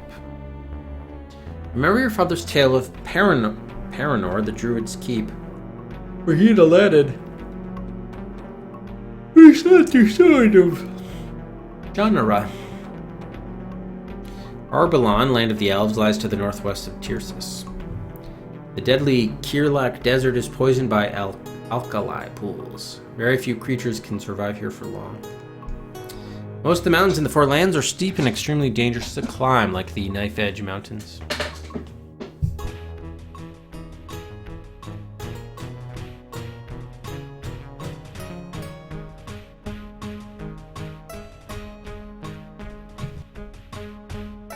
The Erebus Mountains are a steep and desolate range in the Westland.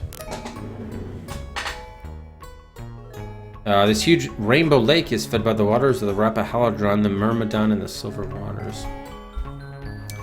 Lower Anar, what was that? Battlemen Lowlands. Alright, we probably don't need to be looking at all this, but anyway. Okay, so that was the map. Yeah, so I guess we'll come back here once we have something to open up that once we have the keys. I trust you two found the library satisfactory. What is in that locked cabinet in the library? Locked cabinet? Oh, the one at the back of the room. That has been locked for some time. I believe it contains a book that belonged to the former advisor of the king's brother. It contained some references to magic, so it was locked away. You needn't concern yourselves. Oh, I concern myself. That's how we're going to get the fire out. All right, let's go in here. I was here with my father when I was a child. He told me how he and Hindle rushed down here to close the passageway that led to this cellar. When they got here, Stenman's men burst up through the trap door on the floor. My father has no idea how many men he killed that night. It took all his strength to seal off the trap door before more soldiers could enter. Suddenly Hindle called his name, my father looked up, and saw Hindle collapse to the floor, dead. My father ran to Hindle and held him. He couldn't believe that Hindle was dead, until the mace slipped from his hand. Then father heard a sound behind him. It was Stenman trying to escape up the stairs. Before my father realized it, he had grabbed Hindle's mace and raced after him. Stenman died in this room at my father's hand. Who were these guys they were fighting?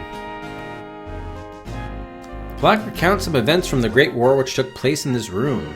Here, Prince Menyon Lee fought side by side with the brave dwarf Hendel to save Tircis when all might have been lost. Traitor Henman had opened the escape passage to Brona's troops. Hendel sacrificed himself in battle so that Prince Menyon could hold and lock the passage door. The treacherous Stedman nearly escaped, but Menyon picked up Hendel's fallen mace and slew the evil wizard upon these very stairs. Literally just what she said. Oh, I took an empty bottle. The old wine bottle contains nothing but dust. Barrels of wine, ale, and foodstuffs are stacked neatly around the chamber. Several bottles of aged wine are neatly stacked here. You select a good vintage and take a single bottle of wine. It's a bottle of a fine, delicate vintage wine from the cellars of Tircis. At least that's what its label says. Your party has all the wine it can possibly handle. Okay. Now the large wine cask has a few small cracks. You see a note attached to the front. The note says the wine has soured and is now suitable only for vinegar. Can we open up the cask? You start to open the cask, but change your mind when your nose is assaulted by strong sour fumes. Can we get some vinegar here? Fill the bottle from the cask. You fill the empty bottle with spoiled wine from a cask. We got some vinegar going here, alright. This is the trapdoor through which Stenman helped Brona's army sneak into the city. King Balinor is obviously taking no chances that such an event might happen again. The door is so securely bolted that it is virtually sealed forever. Oh, Wakago! Thank you very much for the 9 months! From Wakago, thank you, sir. Shannara. Shannara. Thank you, Wakago. Kago, are you just in for a couple minutes, or will you be around for the showdown? Should we do a showdown? Let me know. And thank you so much, Kago, for the 9 months. A piece of lie. Okay, good night, Maturian. Yeah, sorry that Twitch sucks. Sorry. Oh, I didn't want to climb the stairway. I wanted to look at the stairway. Stairs lead up to a castle hallway and eventually the seneschal's office. The wine cellar floor is made up of flagstones covering the dirt base. Knock on the floor. Knocking on the floor reveals no sign of the secret passage Stenman once used to let Brona's dark minions into the castle. The passage has apparently been filled in with dirt or stone. Yeah, sorry, what did I say? I'm pretty tired myself. Lies tasty stuff. Oh yeah, I don't think I have heard of that. What is it, pray tell, Maturian? Enlighten us. Unlock the trapdoor with some vinegar. After the occurrences in the last Great War, the keys to these locks were melted down so that this trapdoor will probably never be opened again. Fair enough. The torch is burning brightly. You pull on the torch, but it's firmly anchored to the wall. Okay. We probably got what we needed here, unless we can take the note. Moving the note would only cause confusion. Can we just, like... Silly question, but can we just pour the bottle on the cabinet? On the door? It's been so hard to get something in there, it seems a shame to pour it out now. Oh, fair enough. Smell it. Despite all it's been through, the old bottle doesn't smell like much. Drink from the bottle? Drinking from that bottle doesn't look as if it will be very satisfying. Fortunately, there's plenty of water in the water skin. Oh, it's a type of pie. Yeah, I'm not a big pie guy, gotta be honest. I know I'm in the minority with most people there. Pastry and filling, because I just don't like pastry, that's the problem. I do not like pastry. I mean, it looks good, like last pies always look good. Fruit fillings. I mean, it looks good for sure, at least in that photo. I can't deny that. Can we drink some wine? Fine wines are best saved for special occasions. You decide to wait. Can't smell much while the wine is corked inside the bottle. Okay. Would you like some wine, Shella? You give the wine to Shella. Here, you take it back. Alright, let's talk to her. Have you found anything of interest here? The history of Tircis says that Stenman was considered to be some sort of mystic, though I never heard of him actually using magic. We don't seem to be getting anywhere. We need to find something about magic, and this is the best place I know to look for information. Agreed. Let's look some more. Actually, hang on, before we do that... I will not speak to that man right now. Oh, I will. Could we look at the book from the locked cabinet in the library? That book is considered to contain dangerous information, and so was concealed from prying eyes. Even those of would-be heroes. We need to see the book. It may tell us more about Brona. As I am responsible for the well-being of all within the castle, I am compelled to concern myself with your welfare as well.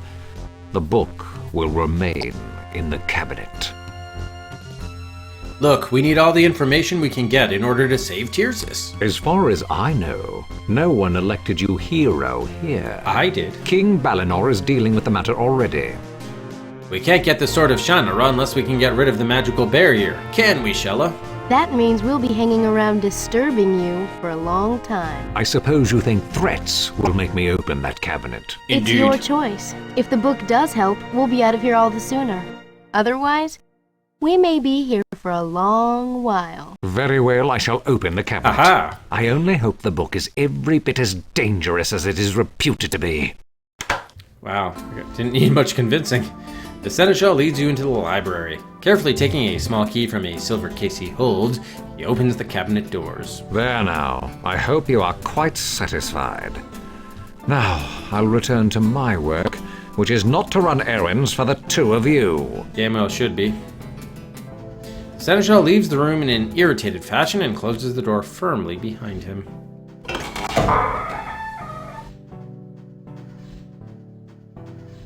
Oh, didn't... Huh. Interesting. Alright, so here's the book. The black book in the cabinet draws your attention. The clasp looks like a claw. The oddly bound book feels cold to your touch, and you know within your soul you want to read it and learn all of its secrets. There's something odd about the back cover as you hold it. It feels thicker than the cover.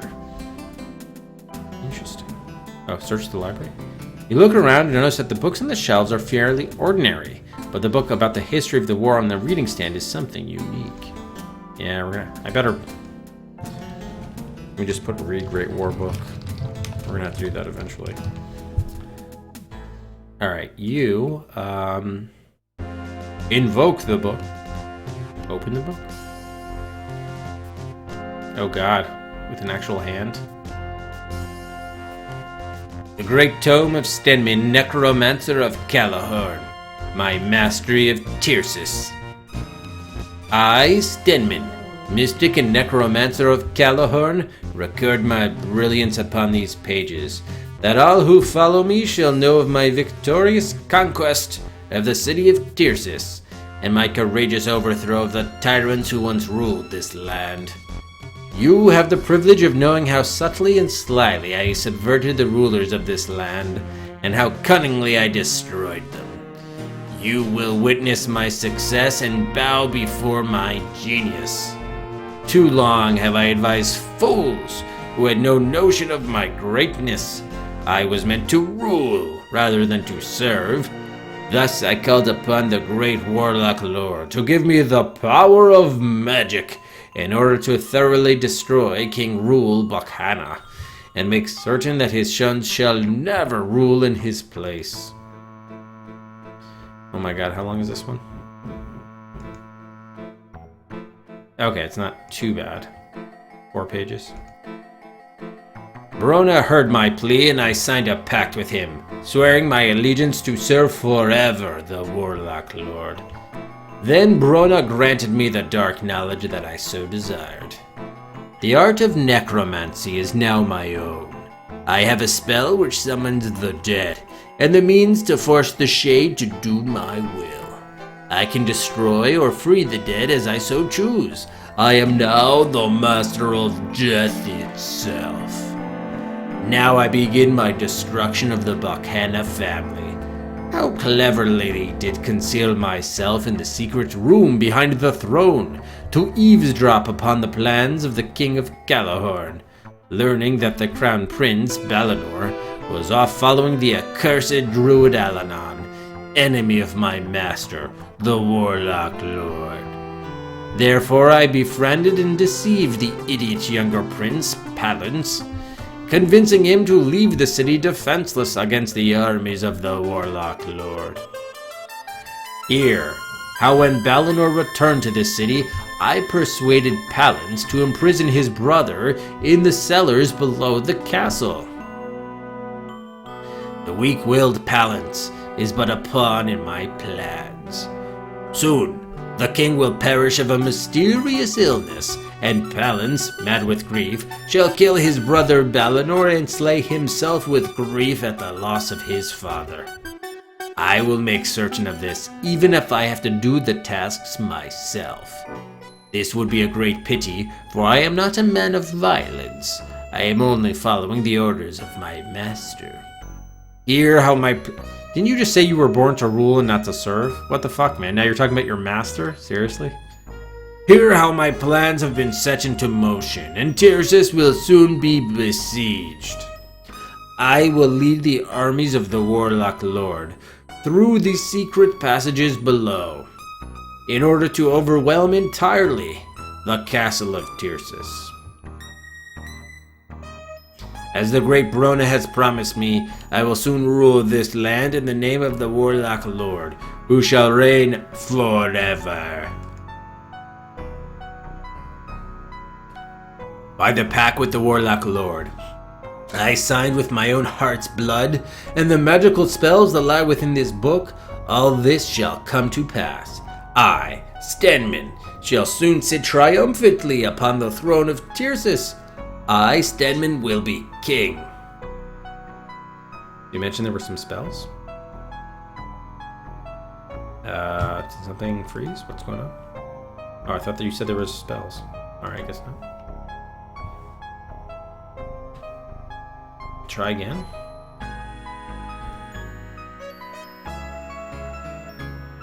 Where are the spells, man?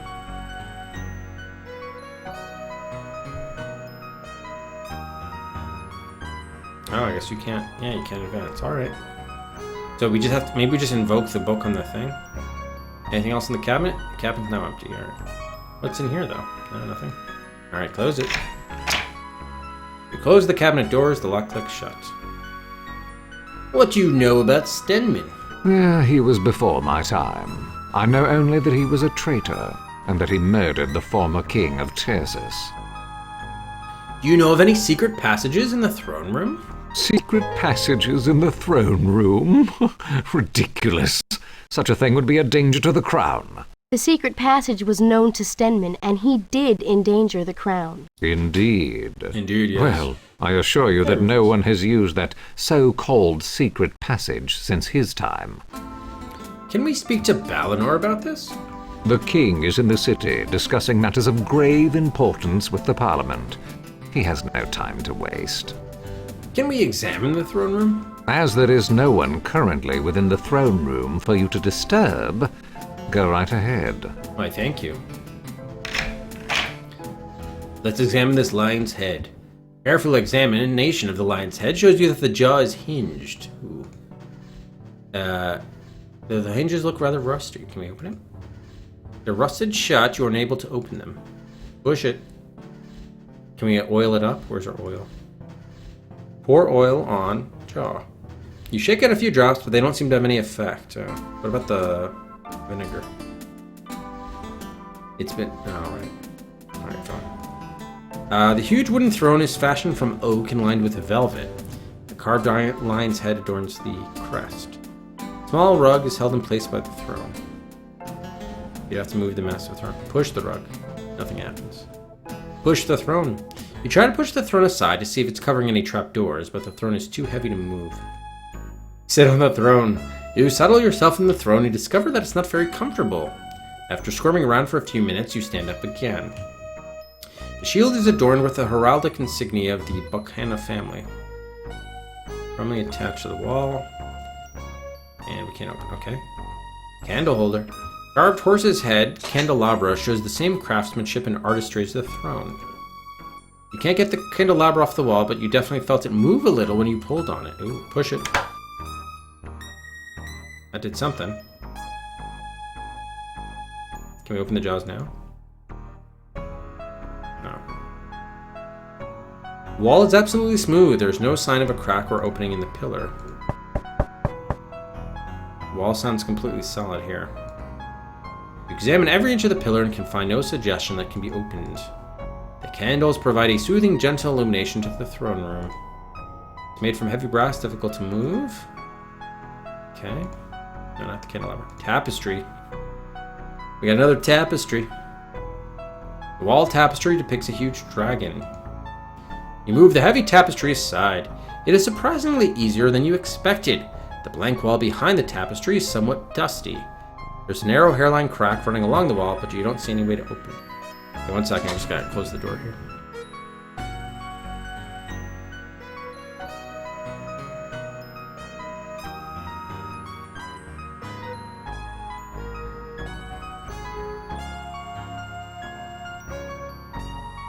This is a castle, and we have many tapestries. There we go, thank you, Servo.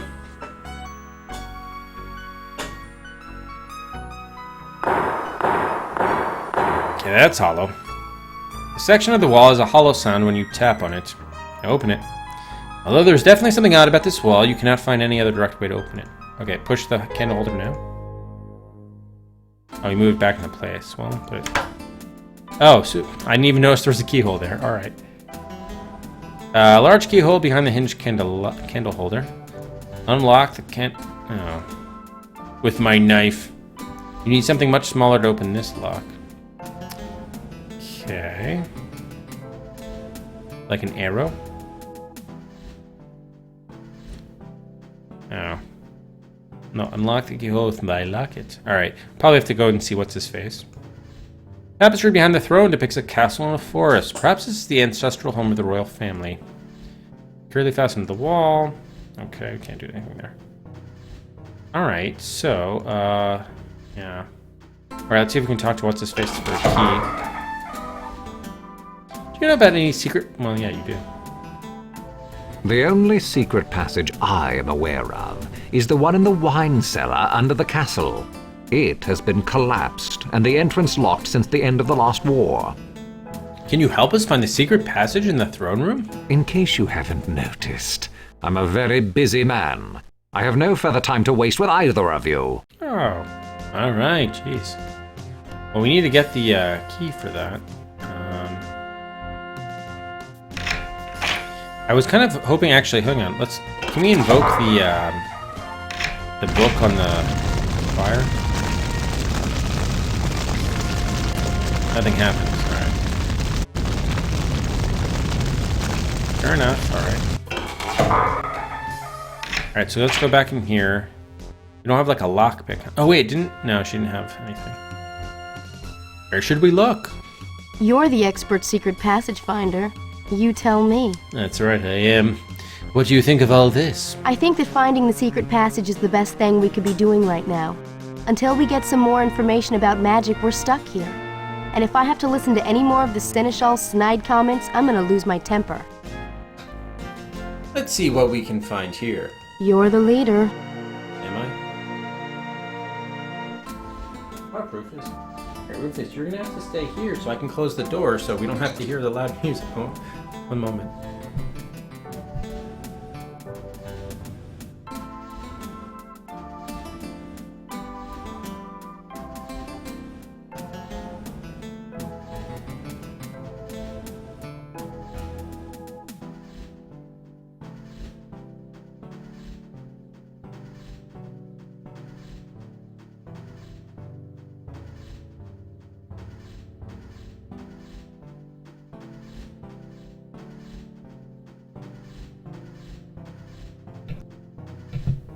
Alright, there we go. Good Rufus. Yeah. What? Rufus, wave hello.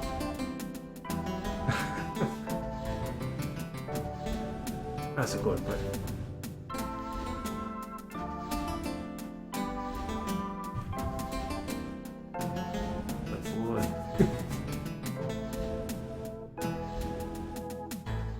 Yeah, Rufus is great. Good boy. Alright.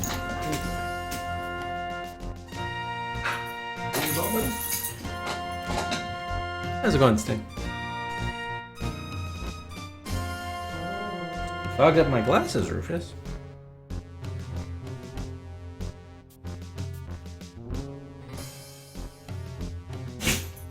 Zoom tight, buddy.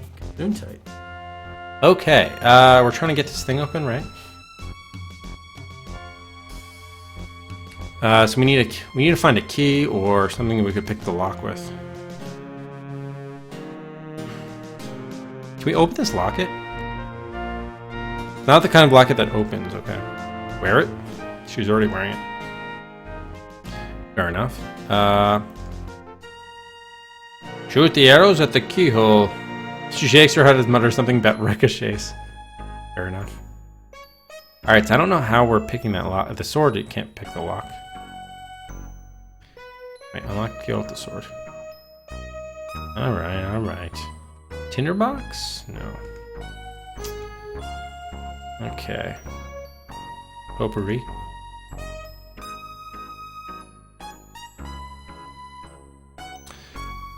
Alright, well, we uncovered this. So we probably have to get this jaw open somehow.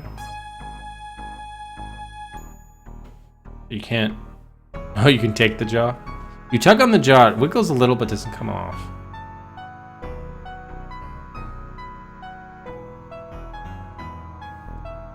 Can we cut the jaw with the sword? Yeah, it won't fit in the lion's jaw. Try something a bit smaller or sharper. Okay, how about the knife? You try to pry open the lion's jaw with your dagger, but the hinge is too rusty for you to open it. Okay, so the key's probably inside there. Pour oil the lion's jaw with the oil. You work some oil into the rusty hinges of the lion's jaw. They seem a bit freer now. Good. Cut it now. Aha! The oil has loosened the hinges on the lion's jaw enough for you to pry it open with your dagger. You pick up the shiny skeleton key you find inside. Alright, so long, Dark. Thank you. Appreciate it. Enjoy the movie. Alright, unlock the keyhole with the key. You hear an audible click. Unfortunately, the delicate key seems to have broken off in the lock. A secret panel has opened behind the dragon tapestry. Secret door now stands ajar. Behind it is a thick, almost supernatural darkness. Okay, can we enter or no? How can I go in there? Knock on the door. Your hand passes right through the air in the doorway, yes. I don't want to close it. I want to go... Oh, here. Go inside the door. Okay, so this is... It's so dark and cold in here. This place gives me the shivers. Really? That's the top game in the raffle queue, in fact. You can't see a thing in here. Okay, light my lantern. You light the oil lamp with the tinderbox. Close examination of the skull reveals a hidden drawer. You're sure there's a way to open a secret compartment in the skull, but there isn't enough light in here to find the trick to it. Well, can I take it with us then? You start to reach for the gross skull, then think better of it. You do notice something odd about one section of the skull, though. It looks like a hidden drawer. Can we put it on the skull? This is a castle, and we have many tapestries. We do have many tapestries. At least two. At least two. This looks like an old milk bottle, but its fetid odor smells much, much worse than spoiled milk. Oh, definitely drink from it then. The very idea turns your stomach. Take it. Somehow you cannot bring yourself to pick up this disgusting item. You suspect this mortar and pestle must have been used to grind rather less pleasant substances than the one in the herbalist shop. You reach out to take the mortar, but then consider the uses to which it has been put and slowly withdraw your hand. The black candles here have a strange, grim look to them. They almost seem to be alive and waiting for something to happen. Light the candle with the lantern. As you light the candles, you feel a peculiar force. I don't think you should have done that, Jack. Oh shit. Now I know you shouldn't have done that. Who seeks me? Brona! That must be Brona! Who are you? Jack, let's get out of here. No way. Mortal creatures, I will destroy you! I'll destroy you first, Brona. Jack, run! You cannot make yourself look away from the mirror. You hear Shella's voice. You hear a strange voice in your mind. Jack, you are released. Break the mirror. Let's just save here because we might get a fun death. Brona throne. We're supposed to break the mirror, but let's not. The strange glassy surface looks like a mirror, but seems to absorb light rather than reflect it. You can sense a flow of magic swirling within its darkness. Your muscles feel as if they are made of ice, and every moment sends piercing daggers of pain through you. Break the mirror, Jack. I will not break the mirror. I will take the mirror. Your hand slides off the smooth surface of the mirror. The mirror feels as if it's made of ice. Brona's words burn into your brain and fill you with fiery ice. Jack, break the mirror now. No. You find your gaze drawn irresistibly back to the mirror. Talk to the mirror. Brona's image in the mirror ignores you and continues its spell. Agony shears through your body. You are a statue made of ice. You fall to the ground and shatter like glass into 1,000,000 pieces. Game over. What now? Alright, we got a death. How about that? Nice. Alright, we'll break the mirror now. You pound in the mirror with your fist, but the glass doesn't break. Uh-oh. Break the mirror, Jack. Okay, attack the mirror with the sword. You pound in the mirror with the hilt of your weapon. You feel magic surging through your body. Pain overwhelms you. Blackness overcomes you. You find yourself in a strange place. Jack? Can you hear me? No, I can't. Jack, say something. Are you all right? No, I'm not. I'm in a strange place. I don't know where I am. Please help me. We must go forward. Jack, please, look at me. I will refuse. I must look at this door, for it calls my name. I love these passages. For a moment, I was afraid you were dead. Why didn't you run away from Brona? I thought you were with me. I never would have left you behind. It's just that I was so scared. Jack, are you all right? You look so strange.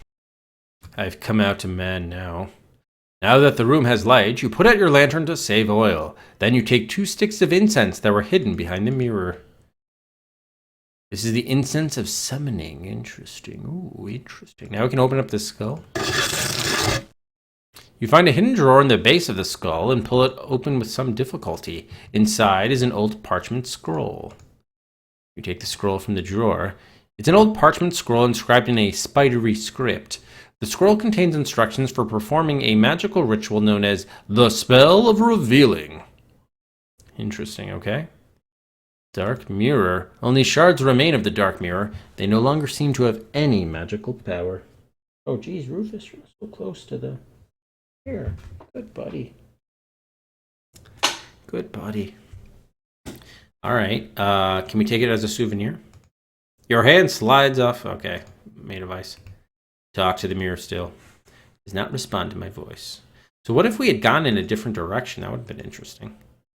The candles are unpleasantly slimy to touch and seem to slither out of your fingers. You prudently decide to leave them where they are. Pool of unpleasant, greasy black candle wax has formed here. Candle wax is black, oily, and evil. Your hand recoils involuntarily as you touch it. Alright, so it seems like we're done here then, huh? So what's the deal with the scroll? It's of revealing, right? Interesting. We need to talk to King Balinor. So soon? Why is it so important that the king be bothered by you now? We found the secret chamber in the throne room. The king has more important things to deal with than remnants from the last war. I'm certain your news can wait. We saw a vision of the Warlock Lord, and he spoke with us. Oh, really? Did he send you his regards? He did. We discovered some important information about the mystic Stenman. Perhaps it has escaped your attention that the man has been dead for some time now. I'm certain that King Balinor is aware of that fact. King Balinor needs to know what we have learned. When the king has some spare time on his schedule, I will inquire if he wishes to waste it with you. I love schedules. Alright, let's see if we can take on this place now. Let's get another save going. Alright, can we cast... read the scroll? Yeah, Spell of Revealing. We got it. Invoke on the flame barrier. We find you difficulty reading the words in the ritual. It is evidently not appropriate for use with this flame barrier. We light the incense. As you hold the incense between your fingers, you can sense the magic contained within it. You had better keep the incense until you know its purpose. Okay. Figure out the purpose of incense. Show the incense to Shella. She looks it over but says nothing. We already tried invoking the book on this. That didn't work. And then invoke the scroll on that. Okay, right. Oops. Tear the scroll. Maybe we can do something with that book now? Oh, we still can't take this mace, huh? Of revealing. And maybe we'd want to reveal something on the map? No. Oh. Oh man, are we gonna have to read the book?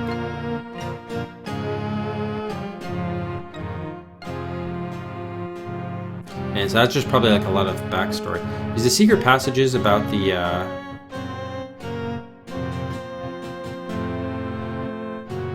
how long is this book? 15 pages? 15 pages. Hang on. What page does it start on? Okay, at least Alright, so it's really more like 13 pages. Yeah, it's still too long for tonight. We'll do that tomorrow when I have more energy. If we're still here, that is. Alright, well, if not, we could always just restore to this point. So that's okay, are we allowed to leave or not? We are. Alright, so let's go talk to the dwarf then, because we could tell him... Try to get him into the city. We saw a picture of Hendel the dwarf in the Tyrsis library. He looked a lot like you. We're related. Why does the guard hit you so? Don't know. Must have an inferiority complex about his height. Why are you here? The dwarves of Cullhaven sent me to get back Hendel's mace. What do they want with a mace? It's a symbol of Cullhaven's greatest hero. What is Cullhaven like? Pretty nice place to be, I think. Where's Cullhaven from here? A few weeks southeast of here. Hendel was quite a hero, wasn't he?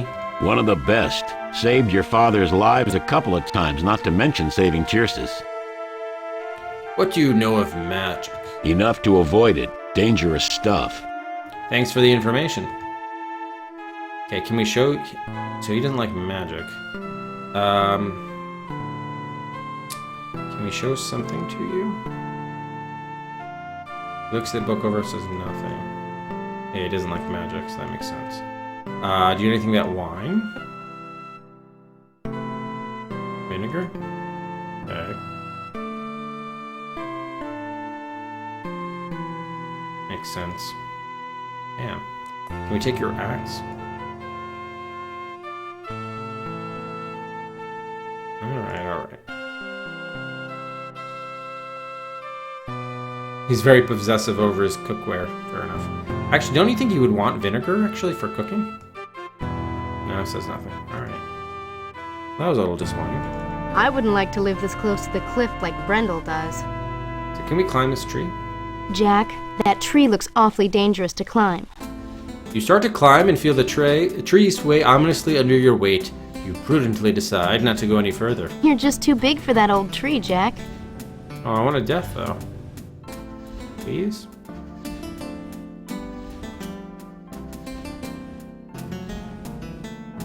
Jack, you're just... Alright, I'm too big, I get it. Oh, smoke. Wheat selling smoke drifts around the small hut. Alright. What are these things? Torches? Apparently.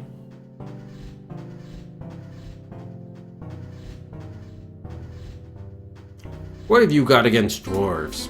My orders say no dwarves. Do you always obey orders? That's my job. Who gave you those orders? My captain got them from the seneschal. Then the seneschal is an idiot. Do you know why dwarves aren't allowed? Who cares? They're dwarves. Racist guy. Do the walking corpses come here every night? As soon as the sun sets, they come scraping at the walls. We tried to get rid of them, but more came to take their place. Now we just close the gate and wait for them to go away. We'll see you later. Let me just make sure there's nothing over here, but I don't think so. Yeah. Oh wow, even that tree is gone? I think they harvested all the laurel. Wow.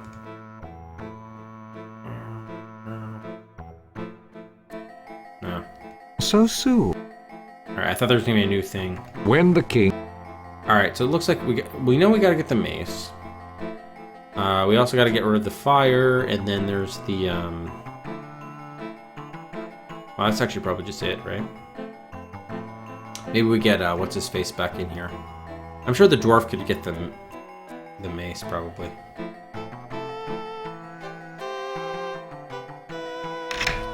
Oh, you know what? The mace almost indicates that, that he should be welcome here, so... We kind of have him dead to rights on that account. Alright, so we gotta figure out how to use this, what we're using this vinegar for in the wine.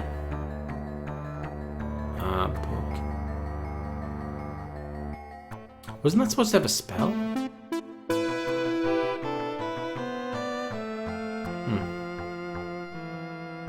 How's it going, Flood? Are you allowed to tear it? The more destructive you are, the harder it will be to complete the quest. Burn it. That's not such a good idea. You might need it later. Why'd you give it to me as an option? Are we allowed to invoke it on the trapdoor? Revealing?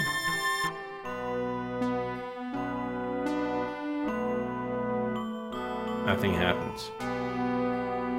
Okay. So can't we say like, hey, what the fuck, man? Dwarves should be allowed here. I'm surprised we can't.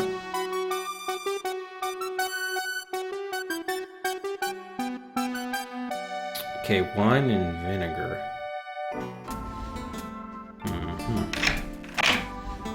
Can we use the revealing on here? No. Too bad. Didn't they say something was... Oh, Calahorn is weak south of Tyrsis? It doesn't look that far. Must be a pretty big fucking world. Seemed like we were only traveling for half a day, but apparently we were traveling for months. Just to get from Lee to Tyrsis. And we didn't even pass through Calahorn, did we? What the hell? Okay, incense. Fair enough. Okay, I don't... Other than reading the book, maybe the passage would say something?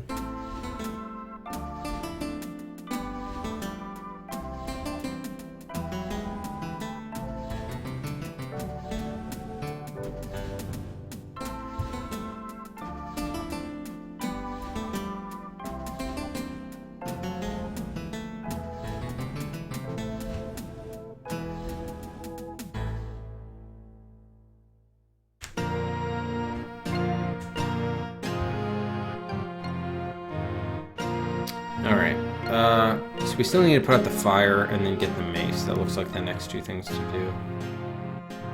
Actually, can we show the incense to this guy? He's unimpressed.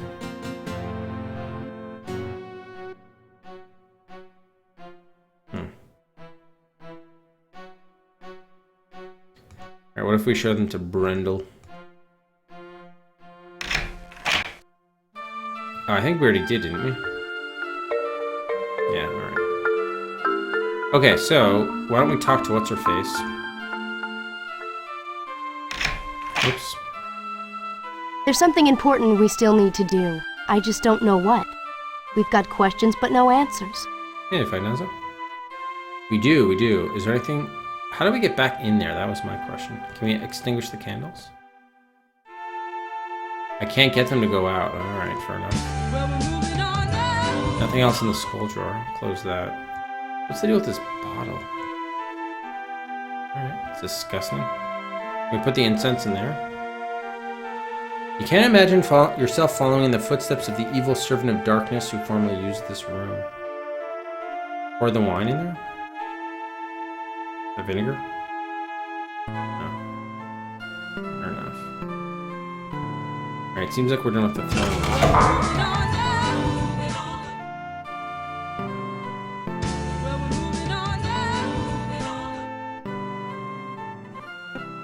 Alright, Flood for Homie Clown. Ahead of Varicella at B9. Miria one for Chin. What happened to Chin? Oh wow, it's all the way up here, V3, look at that.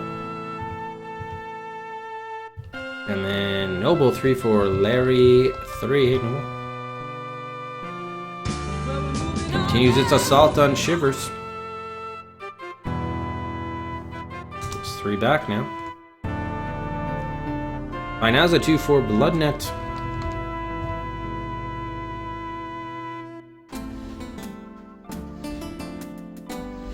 Gets a 5 snake lead over Twinson's Odyssey. And Mr. Viking 3 more for Larry 3. Look at that. Now just 1 behind. What happened to my poisonous snake here?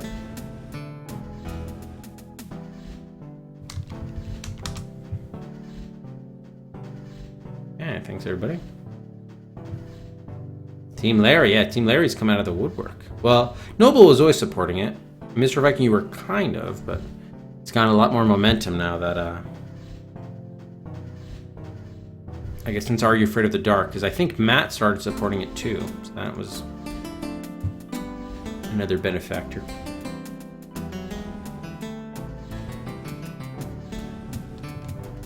Some Sierra on Sierra competition going on here. Yeah, fair enough, man. That's why it's always interesting to see how the how things kind of shift after a game has made it. When people go and then go to their second choices, it becomes interesting. All right, so what do we have? About 25 minutes or so left in the stream, something like that. Okay.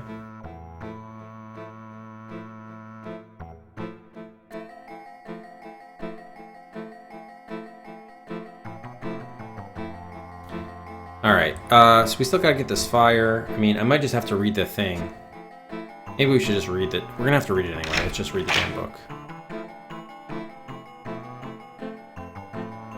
Maybe it'll help us, too.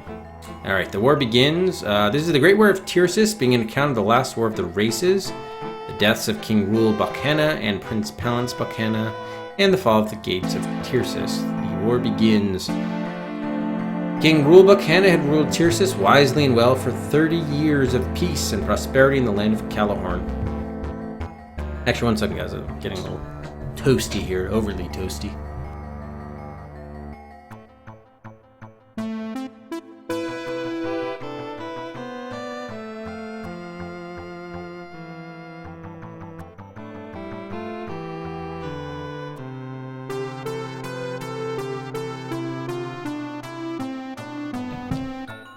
Alright,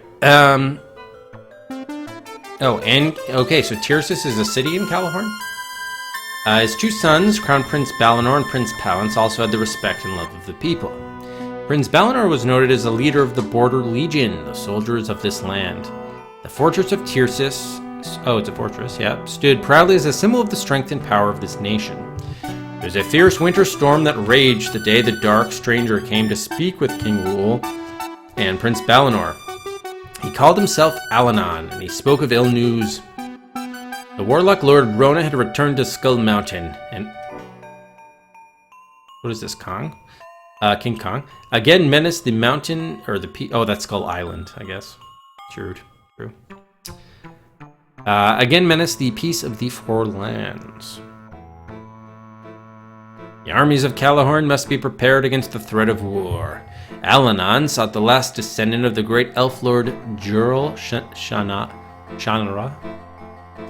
to wield the only weapon which could destroy the warlock lord.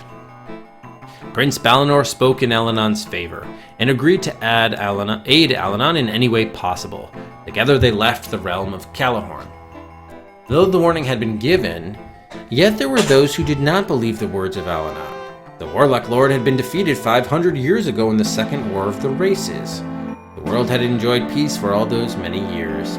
It was impossible to accept that war could again darken the land.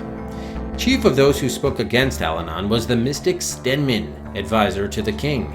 He claimed that Alanon was nothing more than a troublemaker and a liar who sowed dissension for his own ends. Stenmin's words were honey and filled with flattery for the king and his younger son. Thus the words of Alanon went unheeded in the kingdom, except by the absent crown prince Balinor. Deceit and betrayal. Then King Rul grew ill, and Prince Palance took over the duties of the king, advised heavily by the words of Stenmin. It was Stenmin who said that the border patrol was just a tool of Prince Balinor. In a time of peace, there was no need for defense. The border patrol should be disbanded. Stenmin also whispered that Palance was much wiser and a better leader than his brother Balinor. Surely Palance would make the finest king to ever rule Tircis. Prince Palance was deeply in love with Churl Ravenlock of the city of Kern. He intended to marry her. Then word came that she had been kidnapped. Again the mystic Stenmin poisoned Palance with his words. This was the work of Balinor, who did not want Palance to wed and have an heir. Balinor was unfit to be king, and wanted to use the border patrol to overthrow Palance's rule.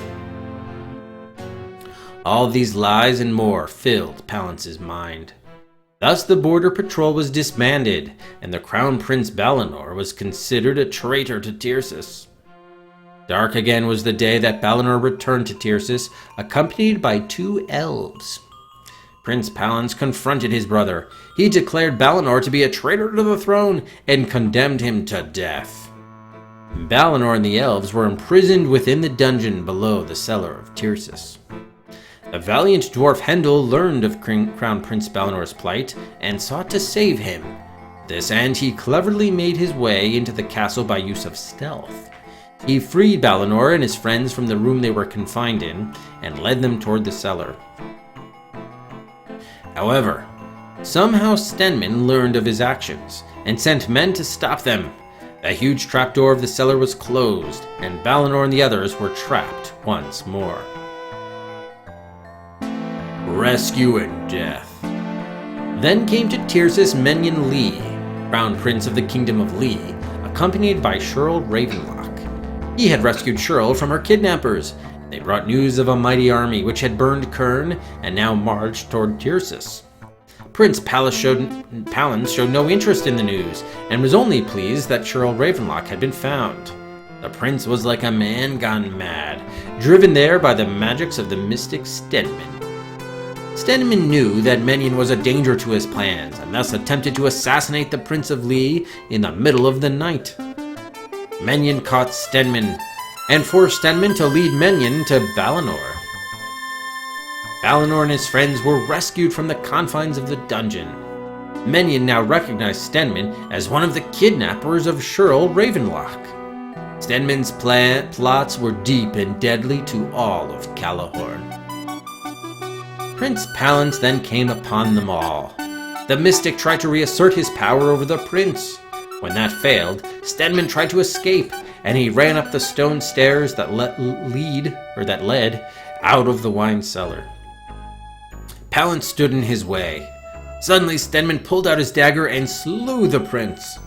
Though Balinor raced after the murderous mystic, Stenman escaped to an unknown hiding place somewhere within the palace. Undoubtedly, it was the throne room, I would think. King Rule Buckhanna was found to be dead, poisoned by the evil Stenman. Palance was slowly dying from Stenman's dagger blow. The armies of the Warlock Lord were within days of the walls of Tircis, so it was on this day Balinor Buckhanna was declared to be king of Calahorn. The Siege of Tircis.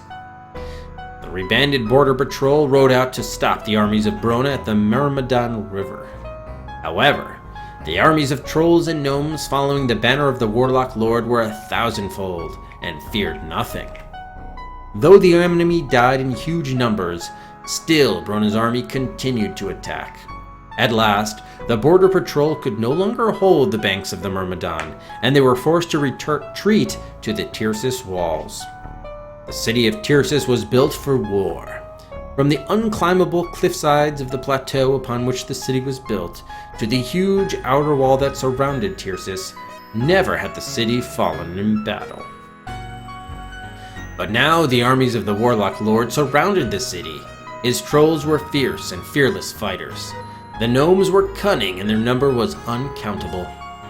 The leaders were the Skullbearers, dark followers of Brona, terrifying to behold. So began the battle for Tircis. During this war did Balinor prove himself a worthy leader and king. So too was proven the worth of his companions. The dwarf Hendel again and again showed himself to be brave and invaluable to Balinor in battle. Yet the number of the enemy was overwhelming. Despite even the aid of the elven armies of Arbelan, the odds were heavily against Tircis withstanding the Warlock Lord.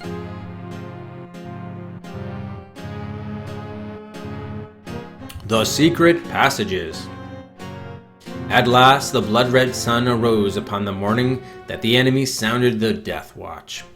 It was full warning that the army of the Warlock Lord intended to destroy Tircis and everyone within her walls that very day. The battle began slowly, almost as if the enemy was only toying with Balinor's armies. Suddenly, the dwarf Hendel remembered stories of secret passages below cellars in the castle. The evil forces were attempting to sneak into the city. Hendel and Menyen Lee raced to block their entrance. Already the soldiers of the Warlock Lord were entering the castle. Menyen and Hendel fought their way to the cellar. Leading the soldiers into the castle was the traitor Stenman. Hendel fought bravely against the enemy, while Menyen used all the strength he had to close the massive stone trapdoor to the secret passageways below the city. Finally, Menyen managed to seal off the entrance into the city. Menyen turned to Hendel and saw him fall. Menyen gathered the dwarf in his arms and wept at his valiant comrade's death. Then he heard a noise and looked up. The foul mystic Stenman was trying to sneak out of the cellar. Menyen grabbed his fallen friend's mace and slew Stenman, ending his evil forever.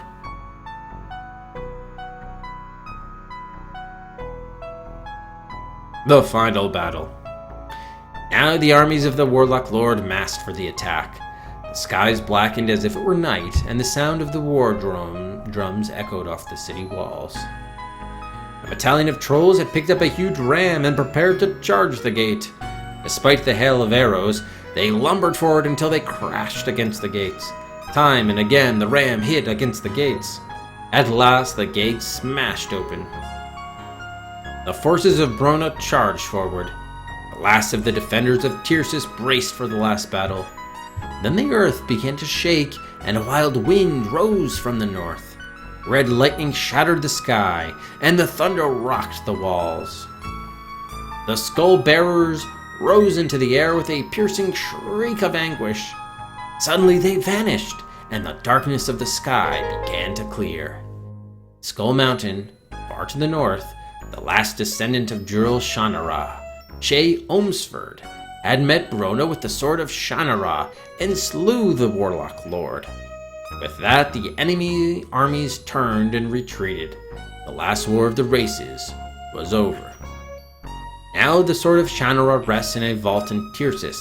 It stands as a monument to all who died, and a symbol of the strength and power of freedom.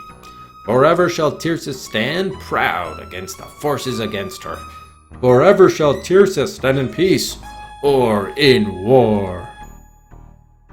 Alright, we read the book. Very nice. So, did we ever try, probably a stupid question, did we ever try pouring the vinegar on the fire? I know it's a magic fire. I might need that bottle again.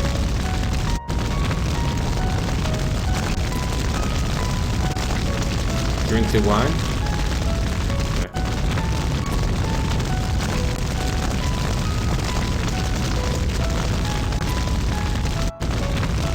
Huh. Alright. We already tried the water. Because it's magical. So we gotta cast some sort of spell, but I don't know why we can't.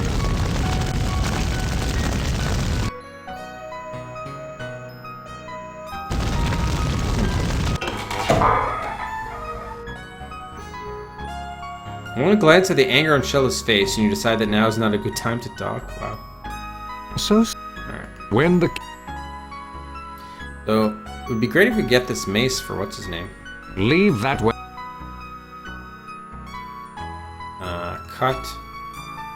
Mace with the sword. How about plaque on Seneschal? Alright, whatever. You are a glitch? You are. No, you're not George W. Bush, you're George H. W. Bush. George Sr. Is that something? No. Okay. Yeah, look at the castle chamber. Oh, we already did that.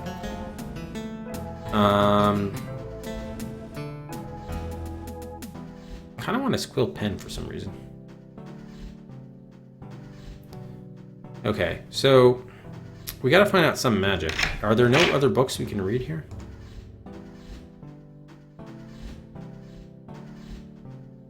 There's no telling who may have the keys. Oh, did I make a mistake? Oh shit, I never should have... Well, I guess they did say it was empty, so I guess I don't feel too bad about it.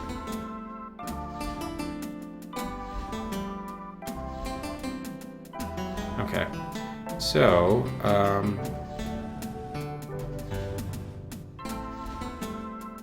That's right, Glitch.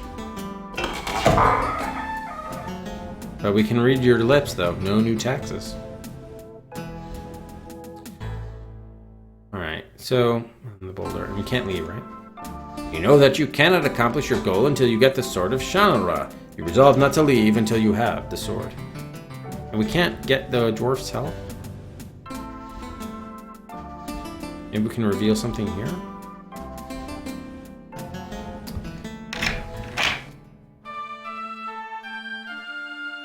No.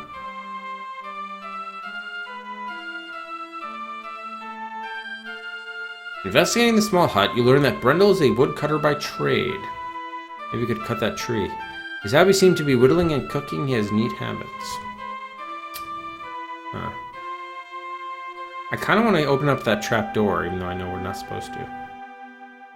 They might have left something important down there.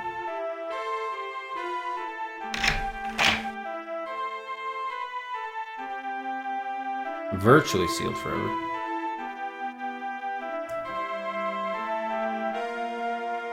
Yeah, they seem to suggest it's not going to work. Alright, nothing happens.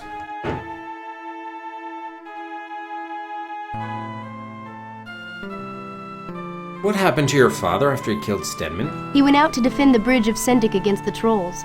The defenders were totally outnumbered, but they were ready to fight to the death. Brona's troops must have destroyed nearly all of Tircis at that point. The castle was the only place left to defend. Wasn't that when my father attacked Brona with the Sword of Shannara? Yes, but my father didn't know it at the time. He was sure he was about to die. Suddenly, the skullbearer screamed and vanished, and the trolls turned around and walked away. The war was over. Oh no, it's not good to have a current president because then we don't, well, I guess... Yeah, I don't think I have Obama on there either, actually. I don't think he's on there either, because you don't get any historical perspective. My father never spoke very much about the war. My father loved to talk about it. Why did you want to visit this place? This is a place my father will always remember. And I want to remember it too. This place is filled with history. It's filled with wine too. Yeah, let's drink. Drink. Oh. Give it to you. Can you drink it? Oh, it's sorry. filled. Yes, I know it's filled with wine.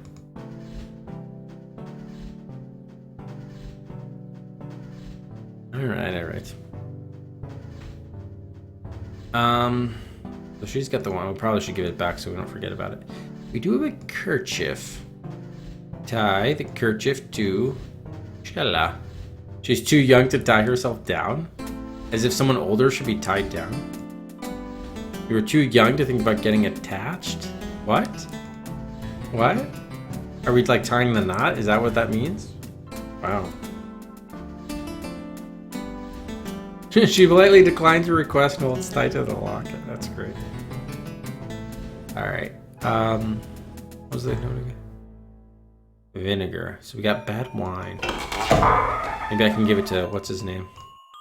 The asshole guy.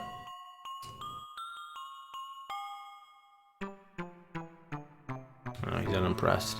Alright, so either we have to get the mace on behalf of the dwarf, or we gotta figure out the fire situation, huh? You feel something odd about this book of Stenman's? Other than the fact that the back cover's a little thick. No. What do you mean? I can feel the magic in this book. Are you sure it's not just the chill from this room? This book really has magic in it. We just need to know how to unleash it. Well, we're obviously missing something. Maybe we should look at the book again. Agreed. I think we should keep this book. I don't know about that. If it's magical, it could be dangerous. Could be. I'm sure if Stenman were here, he would know what's going on in Tircis. We should ask Stenman about it next time we see him. Pity my father had to kill him, wasn't it? Where do you think we should go from here? Until we discover something new, we're stuck. Let's go. Alright, so look at the book again. Stenman's book is fascinating with its bindings of black leather tanned from some unknowable creature, and its pages golden with age. The front cover is cool and almost slimy when you run your hand across it. The back cover is thick and feels icy cold.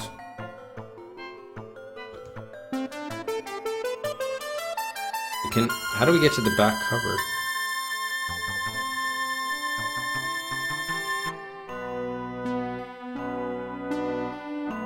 We can't get past page 5.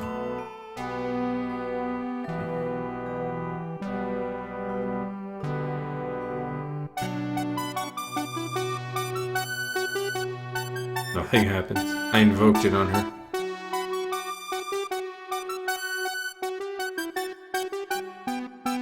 Other than the fact... Well, we're obviously missing some... I don't know about... We got, by looking at it, you mean read it again? So didn't they say ice cold? So can we maybe just put the book on it? On the fire? You try to put the book down, but your hands don't seem to obey your command.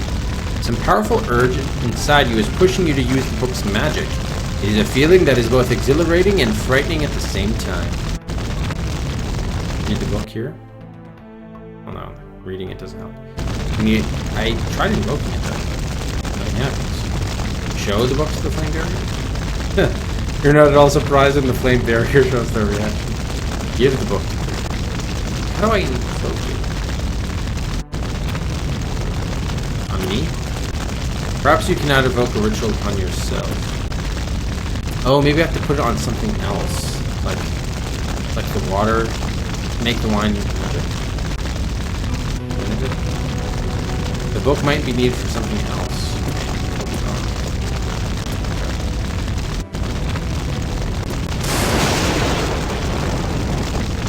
As you read the words aloud, you can feel the magic reverberating through your body. The scroll suddenly vanishes from your hands. The book seems to glow with an unnatural light for a few moments, then the light fades.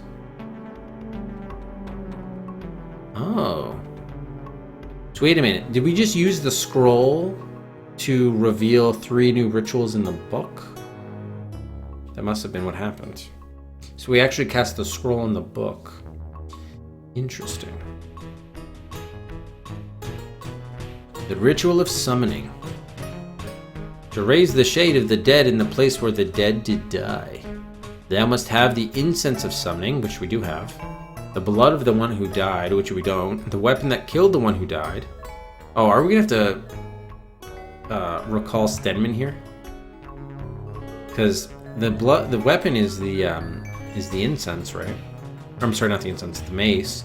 The blood could be that gross bottle. Well, we know the name. So you summon. First, thou must light the incense of summoning. Next, thou must invoke the magic of this book upon the blood and intone. By the blood of your blood I summon thee.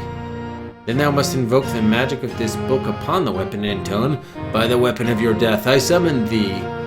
Lastly, thou must speak the name of the dead as ye intone. By the power of thy name and the power of my will I summon thee. The shade will rise and speak with thee. The ritual of shattering. To shatter the soul of the dead, that it most shall be destroyed utterly and most painfully. Invoke the magic of the book upon the shade of the dead. Oh, so that's after we get the shade. We have to summon the shade first and then shatter it. Intone these words. Creature of the dead, hear my words. Creature of the dead, I am your destroyer. I am the reaver of your soul. Creature of the dead, all that you are, all that you were, will be no more. Creature of the dead, I will annihilate you for all eternity. Creature of the dead, I shall now shatter your soul. So that was the purpose of the incense. That part's done. The ritual of release, that it might never be summoned from death to free the soul of the dying. Within the last minute of life's breath, invoke the magic of the book and intone these words. To free the soul of dying.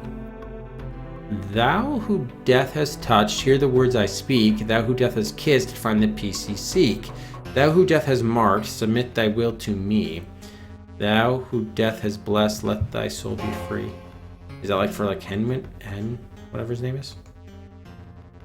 We could summon a ghost with this. We could even speak to Stedman himself and learn about magic directly from him. This is very powerful magic. Wonderful. Soon we'll be as powerful as Steinman, and you know what happened to him. If I sent him in Steinman, I'm certain he could help me get the sword of Shannara. Why would he help us? This sounds like a very bad idea, but it's not like we have much choice. We need to talk to Balinor first, and this time I'll deal with the Seneschal.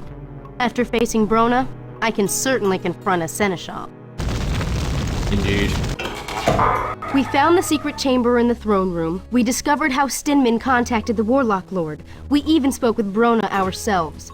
Now we need to summon Steinman's ghost to rid Tircis of the walking corpses. That's why we need to speak with Balinor right now. The Seneschal stares at Shella. He opens his mouth as if to speak, then shuts it again. Finally he stands, bows slightly, and leaves the room. Within the half hour, an audience with the king has been arranged.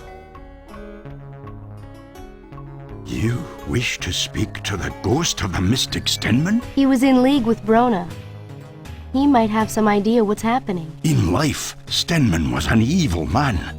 Murderer of my father, destroyer of my brother, a traitor to Tircis, and a minion of Brona. How can you believe that he will aid us? I don't know. We've got to learn more about magic somehow. Alanan could tell you. But as you say, we do not know when he will return. We think we can use Steinman's own magic against him. Be very careful with magic, Jack.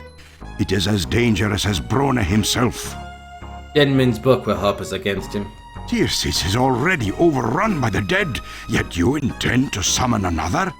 Is this truly wise? No. Who would know more about the dead than someone who's dead? That assumption may be correct, but what of the cost? The knowledge may not be worth the price. I have dire misgivings about your intentions. Raising the dead seems such a terrible action. Unfortunately, Tircis has been under siege for weeks, and I have no better solution. What would it take to summon Steinman's shade? We'll need the weapon Steinman was killed with, Hendel's great mace. But Brendel wants to take the mace back to the dwarves. What are you talking about? You explained to the king about Brendel and the dwarves are not allowed in the city of Tircis. But Tircis is a free city because Hendel and your father defended it. The dwarves have always been our allies. This is a problem I shall correct at once. Yes, the Seneschal is another, probably he's like the Steinman's son or something, and he's another traitor. Balinor leaps to his feet and shouts for his guards. He asks you to lead him immediately to the hut of Brendel. Balinor and his guards accompany you through the streets of Tircis and out through the gates. You lead him to Brendel's place and watch the mighty king bend low to enter the hut while his guards stand outside. Suddenly it occurs to you that this is the mark of a true king, to be willing to personally right the wrongs of your kingdom, even when the true blame falls to another. Forgive me, Brendel, for being unaware of the problem here. Dwarves have always been our allies and friends in Tircis. You are welcome to stay at my castle as an honored guest. Well and good, your majesty, and thanks for the offer, but I came here to claim the mace of Hendel as right of kin. I'll take it back to Cullhaven to honor Hendel's memory. I am sorry, Brendel, but I have promised the use of it to Jack for a few days. He hopes to rid Tircis of the plague of walking corpses that besiege us. Afterwards, you may return it to the dwarvish homelands. Well, if it'll help, I guess I could stay on here a while. In the meantime, join us at the castle, and we will tell everyone that you and all dwarves are welcome there. Guard! Attention! What? Yes, sir, your majesty. What is your name? Stanwick, your majesty. Stanwick, I understand you do not allow dwarves into Tircis. Is that correct? Yes, your sireness. You see, Dwarves have always been allies of Tircis and will always be welcome here. Do I make myself clear? Oh, yes, royal sire. It's just that... Furthermore, if someone comes here seeking safety at night, it is your job, Stanwick, to defend them against the walking corpses and allow them to enter. Do you understand? Yes, but the Seneschal ordered... Those are my orders, and they will be obeyed, Stanwick. Yes, your sire, highness, majesty. Snap. Come, Brendel. You will be welcome in Tircis as long as there is freedom here. We return with the king and Brendel to the castle. King Balinor leads you all directly to the Seneschal's office. Seneschal, why did you give the order that dwarves are not to enter Tircis? Sire, it is my duty to protect the city of Tircis. I do what must be done, no matter how personally unpleasant such orders may be. You know that I live but to serve. It is not your duty to make laws for this land. Your actions have exceeded your responsibilities and your authority. Forgive me, Your Majesty. I only attempted to keep Tircis pure from those beings who are not human. The last war was fought with the help of elves and dwarves. Without their aid, Tircis would have fallen. You have no cause to exclude them from our city, and if you ever exceed your authority on this matter again, you will be relieved of your duties. Is that clear? Yes, of course, Your Highness. Dude, you should be relieved now. Furthermore, if the Princess Lee, Brendel, or Jack Olmsford have any need, you will consider it your duty to assist them fully. Is that clear? Yes, sire. I will make it my highest priority. If I hear one more word of complaint about you, I will personally send you to the Dwarf Lands to assist our ambassador there. I will do my utmost to serve, Your Majesty. I assure you that there will be no call for complaint. Very well, Seneschal. I will hold you to your word. Forgive me, honored guests. I must return to my duties. I will meet with you again as soon as I am able. Thank you, Your Majesty. You've been wonderful. Yeah, thanks for everything. Good day to you all. Yeah, okay, let's definitely save. So now we have Brendel in our party here. We need to take Hendel's mace. By all means, be my guest. We're preparing to summon the ghost of Stedman now. I'm certain he will be as pleased to cooperate with you as I am. We need some things in order to summon Stedman. Take whatever you need. I'm certain His Majesty will not object, provided you remember to tell him. You have been most helpful. I am honored to be your servant. Oh yeah, I'm sure. Okay, take the mace. You work the mace loose from its bindings, bow, and present the great mace to Brendel. I shall inform the king that you have taken the mace. He already knows we need it. Then I shall reassure him that you now have it. Okay. What did we have to do here? I think we needed gotta do summoning first. So we have the incense, we need the blood, right? So I'm guessing that's either the vinegar or the wine, or the thing in the bottle. We know his name and we have the weapon. So we gotta light the incense. And then invoke the book on the blood. Okay, so let's first...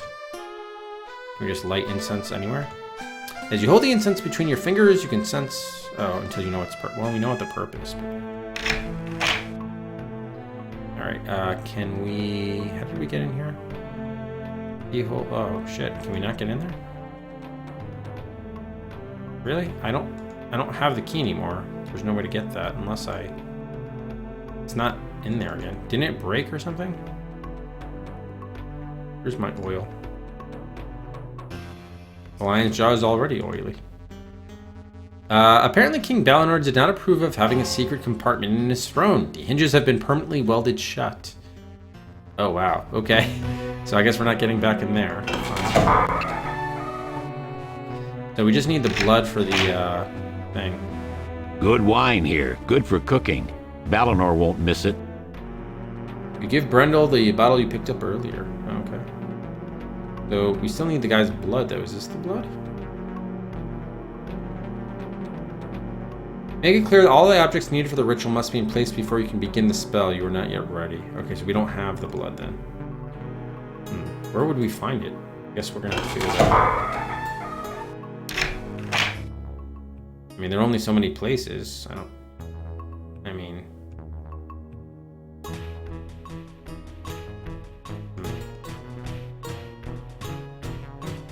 Okay. This guy is no help. Let's go. What do you think we should be doing? Don't know. Whatever it takes, I guess.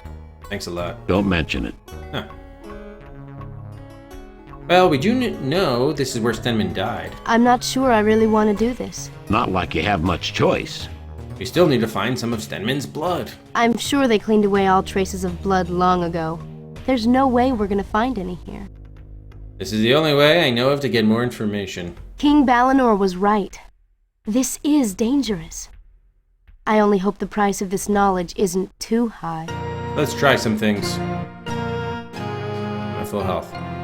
Can you pour it on like the floor and then for blood? Yeah. Interesting. Can you down the stairs?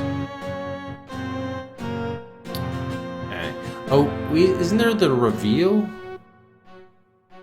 Oh, we don't have that scroll anymore though to reveal on the stairs. All right, you're probably gonna have to do this next time then. Let me just try going to a different location just to see what the reaction is. Don't think we're gonna find anything new here.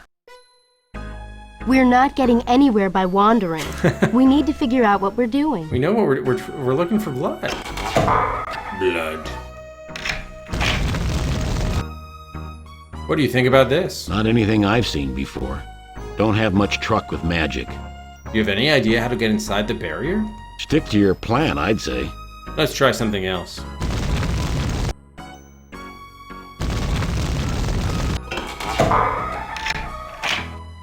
A lot of books. Always been partial to books. We don't have a lot of options. Until we learn how to defeat the barrier around the Sword of Shannara, Brona will grow in power and influence. I don't like your idea, but I don't have a better one. Alright, fair enough. So we still need to find the blood. We're having a difficult time getting Stenman's ghost to cooperate. Well, actually, we're having a difficult time finding the blood. Considering your talents for persuasion, I'm certain you will find some means to coerce his cooperation. We need to see the king. King Balinor is out of the castle at present. I will inform him of your needs when he returns. Nice talking to you. Oh, the pleasure is all mine. Yes, it is. No, sure. Alright, seems like the best place to be is here. But we just have to find a way to get the, Are you sure there are no bottles here? And that was all the wine. Alright, so I guess we'll call it there. You just need to find the blood. Okay. Alright, so that's pretty good. I guess we'll pick this back up on Thursday.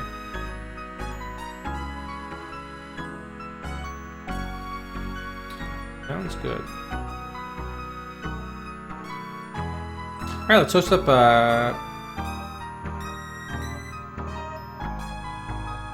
Oh, we haven't hosted up Terrason in a while. He's doing a Game Boy challenge.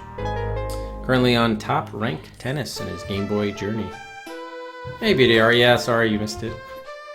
We're gonna host up Terrason. Let's give a bonus Cedric here at the end of the stream. And yeah, that'll do it for day 2 of Shannara. Reminder, no stream tomorrow night, but we'll be back Thursday night as we try to find the blood of Stenman and then call him back from the dead. So tune in then to see what occurs. So thanks as always everybody for watching. Have a great rest of your night. We'll see you Thursday. For more Shannara. This is a castle. On the DOS Adventure Quest. And we have many tapestries.